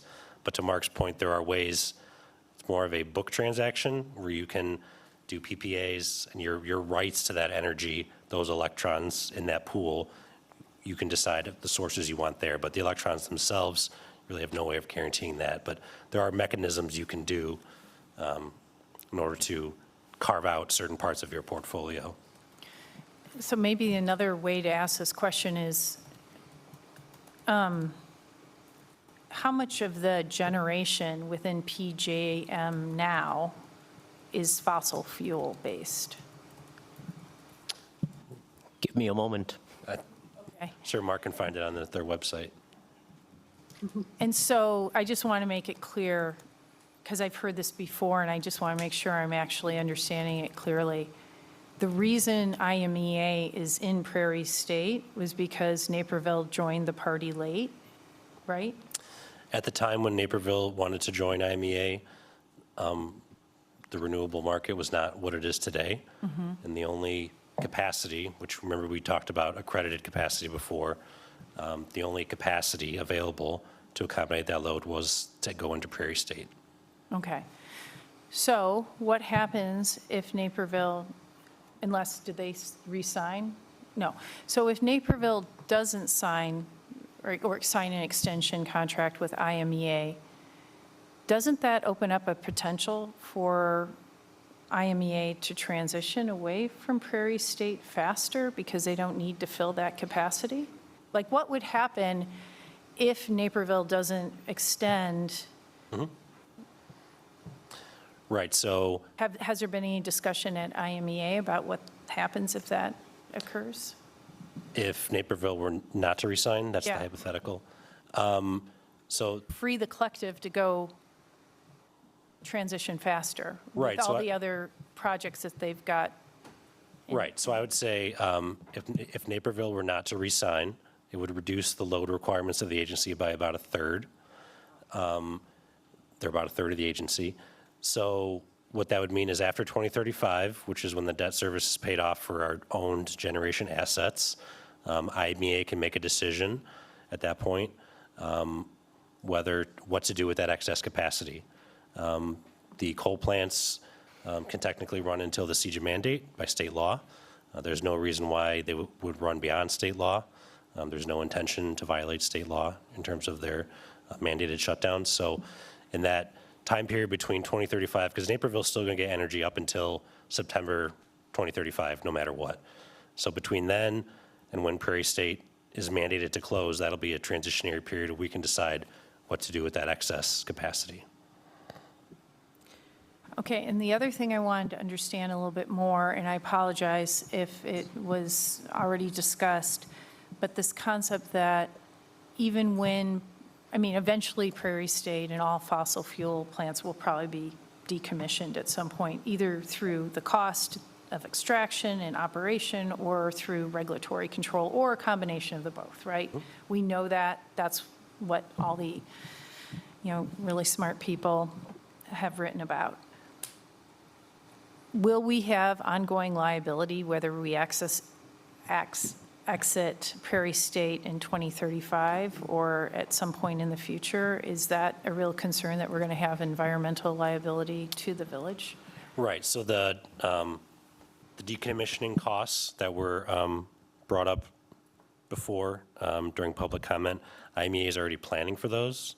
They have projections on what potential, shuttering of the plant is going to cost in 2038 and 2040, I don't know the other date, 2043, 2044. They have an estimate for what those costs are going to be, and we're already paying into that as a member now. So that's already baked into our rate structure. They're already setting aside essentially an escrow account for the decommissioning, and everyone in the agency is already paying towards that. So that it won't be a surprise when the time comes. And So- Nick, I'm sorry, that's proportional to our ownership? Correct, it's a pro rata share, right. A pro rata share of the agency and then pro rata of IMEA's ownership Liabilities. in Prairie State, which is 15%. Oh, and so if we're setting aside money for decommissioning, does that also set aside, as the lawyer in me, for potential externalities or other, potential non-related just to shut down and decommissioning, those other third-party liabilities? I would have to inquire with IMEA's Okay. corporate counsel on what exactly the funding mechanism is there for those externalities. Okay, thank you. Those are all my questions right now. Okay. Thank you. Kirk? Sure. I'm going to echo some of the other comments just for the community. Thank you all for being here. It means a lot to us that you are all here with us. Your voices do matter, every one of you. It's well received by the trustees to hear what the community has to say and what you think. So thank you all for being here. And please continue to show up and voice your concerns and your positions. It means a lot, and it helps us with our decision-making. I've got a couple of things I just want to cover, and a lot of this may be a repeat, but maybe starting at a really high level and doing a little piggyback, some of the things that Tina just commented about. Number one, when we're looking at IMEA specifically and comparing their resources to what's happening right now with the demand out there because of data centers or the increased demand for just generally electricity, if things continue to go haywire with demand, with IMEA's resources, are we protected? Do we have enough resources to serve all of the members in IMEA for the long haul? Yes, so IMEA, because we were not deregulated, we can own generation assets through a combination of the owned fossil fuel and renewable generation assets and other hedges in the marketplace. We're expected to feel minimal impacts in the near term from those increases. Like I mentioned, there's only about 10% of IMEA's power is on the open market. The rest of it is covered through owned assets and generation. So if a member of IMEA wanted to build a data center, are there rules in the contract that they have to follow in terms of if they say, hey, we're going to build a data center downstate Illinois and it's a member community? Yeah, there's rules in place to make sure that it's not adversely affected the member and the agency as a whole. And just on the flip side, if IMEA or a member wanted to contribute by generating more, whatever, come up with a new type of renewable plant, whatever, that could be in the purview of IMEA. We could decide to, or IMEA could decide to build a new, some sort of, energy producing power plant to add to capacity. Absolutely, and they're going to have to do that because we know when the thermal resources are going to be forced to retire. So in the next, I'd say, 5 to 10 years, we're already going to be planning for that. Is that going to look like something that IMEA builds and owns, or is it something like a PPA where we're participating, like the Bee Hollow Solar Project? We own a small piece of that. It's a much larger project. We just have rights to a small piece of it. So IMEA is already going to start planning for how to transition away from those thermal resources. To serve the needs of the members specifically, not to necessarily increase capacity to sell out into the marketplace. Correct. Okay. They need to, as a PJM participating member, they're required to have 100 and, what's the percentage? Oh, the belt and suspenders? Yes. They'd like to see 15% excess capacity. So we have If to you need have 100 megawatts, you should be able to show evidence of 115. Okay. So taking a step back, talking a little bit about education on power plants, we've heard that a lot of coal power plants have shut down or gone out of business. I mean, what's the cost benefit? Why is that happening? Is it just because people are wanting to move away from coal? It's not economically as feasible? It's cost too much? What are the reasons why coal is going away or why these plants are shutting down? I'll give my 2 cents and I'll let the energy expert weigh in. I'd say in the recent past, it was because of competition with natural gas. So when there was a boon in natural gas, again, power is bid in and it's a market transaction. So it's the same reason that nuclear generators have to be subsidized because they could not compete against natural gas. The cost was driven down so low that they could not compete on an auction basis. So coal plants were shuttered because of their inability to compete. That's absolutely correct. And we see that fuel switching happening in different parts of the country. In the Southeast, it's almost monthly. When we see the natural gas price go down, they burn more natural gas for fuel. Natural gas price goes up, they convert over to use their gas, or their coal plants. The other issue is that a lot of the coal plants in the past were built by and operated by utilities and had, after 30 years plus, been fully depreciated. So the way a utility earns money is by having depreciable assets as part of their rate base. So if the asset is fully depreciated, it's not as attractive as a new resource. So that's why a lot of utilities have built natural gas plants. They're relatively inexpensive to build. And then they can build up their depreciation account and get their cost recovery on that as well. I mean, not knowing what the future holds, and I know we're totally just guessing here, but like, could there be a scenario where IMEA determines that running Prairie State costs more than it's worth to keep it through its extended life? Is it 2045? I mean, and I know I'm just speculating here, but could there be a scenario where the current plan isn't economically feasible? Right, and I think I touched on this when I mentioned that, again, IMEA is a nonprofit entity serving the 32 member communities. So if there is another more economical solution that would, make us move away from Prairie State faster, then the membership, ourselves included, as board members, would push IMEA in that direction. Correct. So, and it was touched on when Tina was asking questions. So just to repeat, right now, Naperville hasn't signed on, or have they made a decision to not sign on? They have not made a decision. Correct. And they're 1/3 of the total, whatever, capacity or utilization at IMEA. Correct. And from Prairie State, what percentage of that is sold out to the open market versus used by its members? Do we know that? I'd have to find the exact breakdown. So IMEA is 15% Prairie State. NIMPA, which serves Batavia, which was mentioned before in Geneva, they have another portion. American Power Net has a portion, and then I'd have to get you the exact breakdown. But the number was 15%. So IMEA owns 15% of Prairie State. Mm-hmm. And what percentage of IMEA is for Winnetka? We're just shy of 4% of IMEA. So what is 4% times 15%? What is that? 0.6%. 0.06, 0.06. Kim's got it. 0.06%, or is it point, okay. I think it would just be really curious for us to stay in tune with the bigger issue, and it's just a thought process, like as we're talking about, right, significant decision that we have to make about the future. And yes, it's 10 years from now when this contract renews. But my concern is we're betting the farm because we know our destiny with what we have today. And we're betting the farm on something that we don't have all the information, right? There's lots of other options out there. Lots of other communities are doing it. But relative to the cost, and the cost is not necessarily just an economic cost, but what is our, how dirty is Winnebago's energy? And I'm piecing things together, but betting the farm because of a 0.06 or 0.6% of our energy comes from a dirty source. 80%.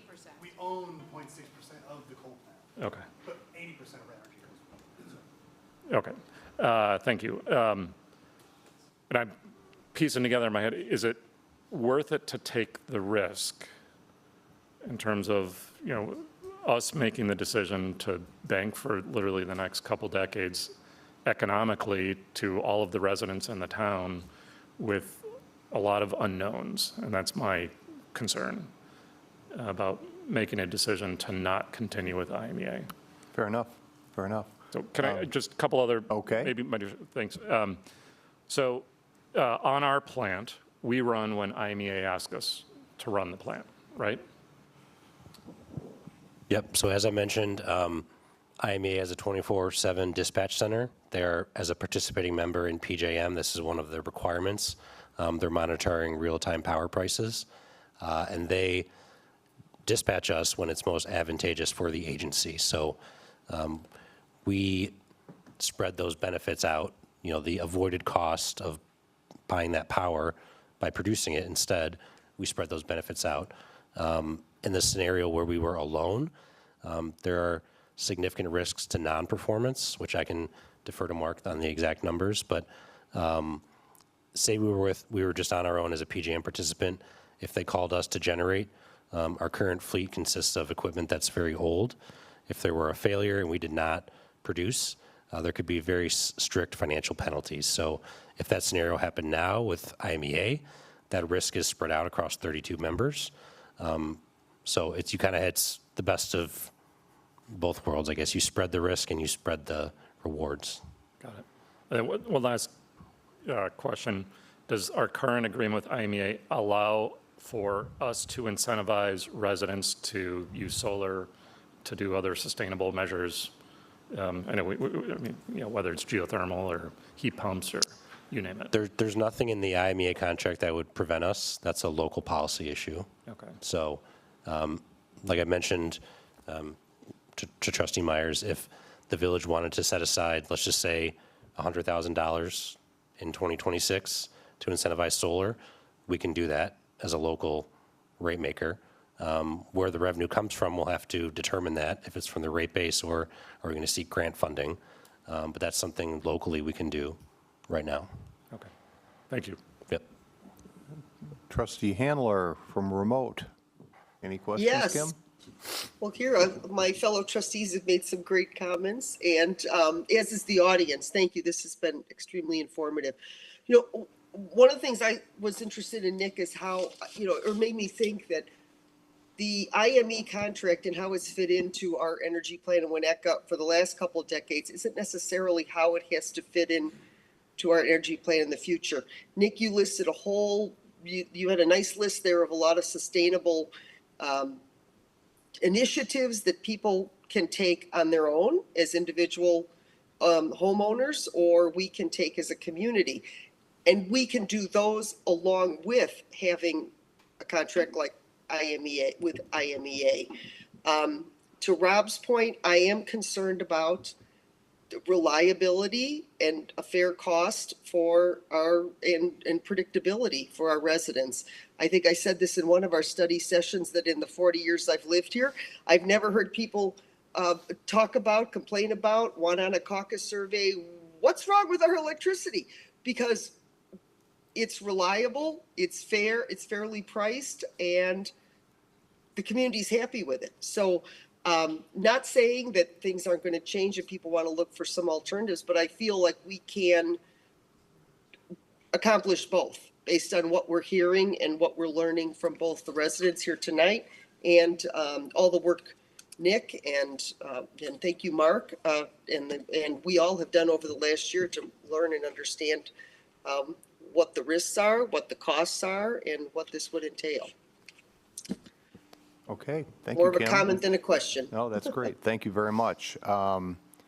Before we wrap up, I think everyone in the room has probably heard the commitment from the trustees around the table that one of our priorities, irrespective of this contract, is to do better locally with our sustainability plan.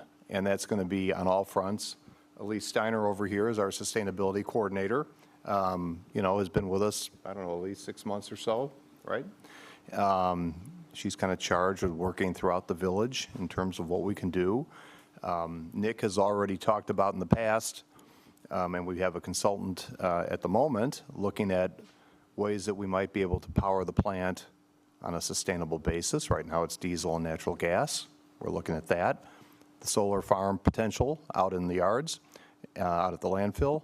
And the EFC, we have representatives tonight from the EFC, including Scarlett Harper, who I think left. But we're going to charge the EFC with looking at broadly what residents can do and some of the issues that we've talked about, the pricing issues, the solar, maybe we have an incentive program. So these, again, I know the big issue here is the contract, but we're going to be doing better. A month from now, when we sit down in our June study session, we're going to be talking about priorities for the council members. And obviously, we have priorities. We have stormwater, we have Hubbard Woods, we have all sorts of things. We have the post office. But this sustainability issue for this village is going to move forward. I can assure you of that. And so it's on the minds of everyone here. It's on your minds. And as it was echoed many times, there's a deep well of intellect in this room right now, and we completely understand that. We received letters, beautifully written letters, compelling points. We get it all, we read them all, so thank you for that. Before we wrap up, any thoughts before we go? Where are we going, next steps, anything like that? What are the next steps? I mean, Well, I think that I'd like some clarity on the numbers. I mean, a little bit, if we can. Okay. There's the Grand Canyon of what people are saying, so I'm just trying to make sure our numbers are right, and this just helps us inform it. I'd also like to get a little, clarity on. I like the idea that the fact that if we're going to try and push IME, if for whatever reason, I'm not saying we are, but if we do another contract, how do we get there faster with IMEA? What true weight we have? And I know part of it's going to be the market. As the market moves, as you said, if there's a cheaper or better source, even if it's parity cost, to be able to push IMEA faster. Not in 20 years, but in 5 years. Okay. All right. Nick, you can come back to us with that, probably, some of that information. Scott? I think what we're all wrestling with is we are being asked to commit a future generation in terms of two things. One is the stability and price of electricity, and at the same time, we're kind of committing them to a certain kind of an environment, right? And I think we're all concerned about both of those in terms of how much risk do we take on, because the more flexibility you have, the more you either have to incur costs to manage that flexibility, or else it's just risk, right? I think that one way to address this question of committing a future generation in terms of the environment is to really be serious today about investing in green energy in this village, right? I know it's a nice list. We've got a sustainability coordinator. But if this group doesn't commit to putting dollars behind it, it's just going to be 2 residents here, it's going to be a little of this and a little of that. So I think that, you know, what we're hearing, certainly from a set of residents, not 100%, but I think they're pretty representative, is that there's a desire to make a significant commitment. And I think that, you know, we've got to determine what that significant Well, I commitment think- is. yeah. But it's not $100,000, right?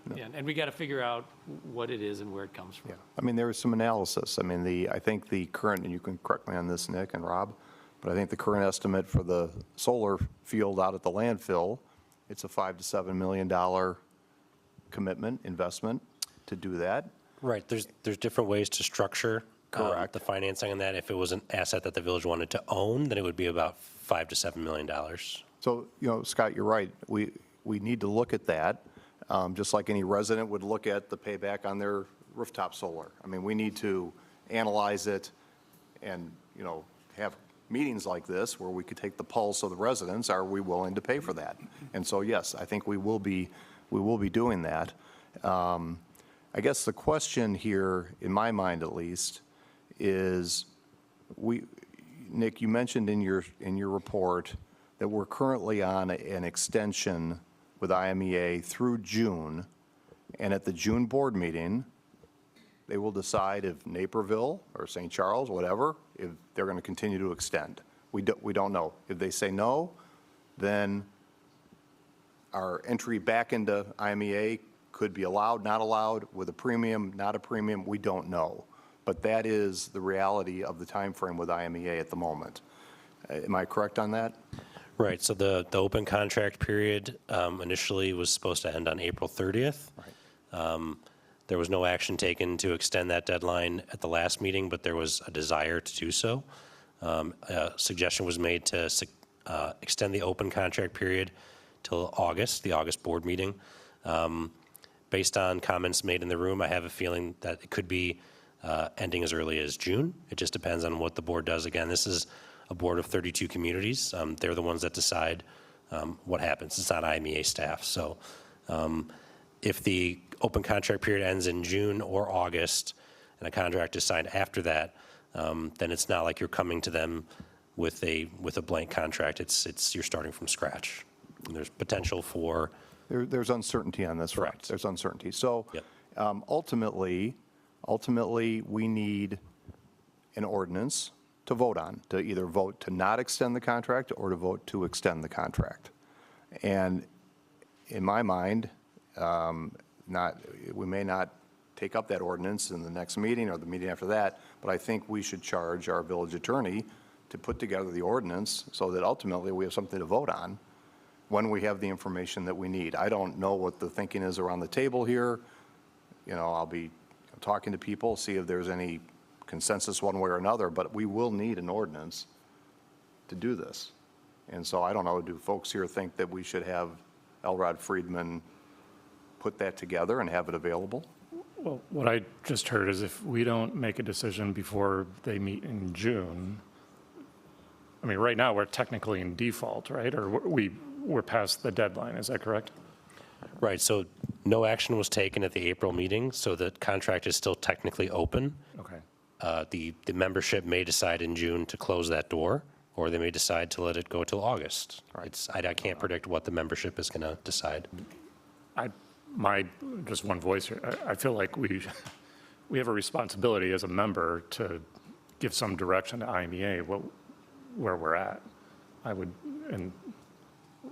mean, we could sit around here and informally, right, do a straw poll or something, but. Yeah, we could seek that direction again. I mean, Rob, could we go back to them again? Get their thought? IMEA? IMEA. I think it's going to be discussed on the June board meeting as to what the timeframe is going to be. So this was not. But by having our attorney draft the ordinance, we can table the ordinance? Correct. We can defer it. Vote Absolutely. it down, we can vote in favor of it. It's just, we're just going to have it. Correct. That would be my thought. Kirk was saying the opposite. I- He was saying we have a responsibility to IMEA to tell them eventually Correct. what way we're going. Oh, is that what you were saying? That was what he Yeah, was I'm saying. sorry if I wasn't. I don't like the idea of risk. So Okay. my big concern right now is that we miss this window, Okay. right? And asking for forgiveness could carry a huge price tag with it. Good. So is there a consensus thought that we should have Elrod Friedman put this together? Have it available? We get information. Right. That doesn't commit us to anything. We'll need it eventually, right? I don't know when it would be on the agenda, but we need some information back on pricing. Any other questions that might come up, go through Rob, and he'll get that information from Nick or from Mr. Pruitt. Thank you for your help tonight. Lath, thank you for your help tonight. Okay, it's past 9 o'clock. Let's see here. I think it's time, unless anyone has any other comments, to adjourn. May I have a motion to adjourn? Second. Roll call vote? A voice vote? All in favor? Aye. Aye. Aye. Okay, thank you. We're adjourned. Thank you, everybody. Thank you.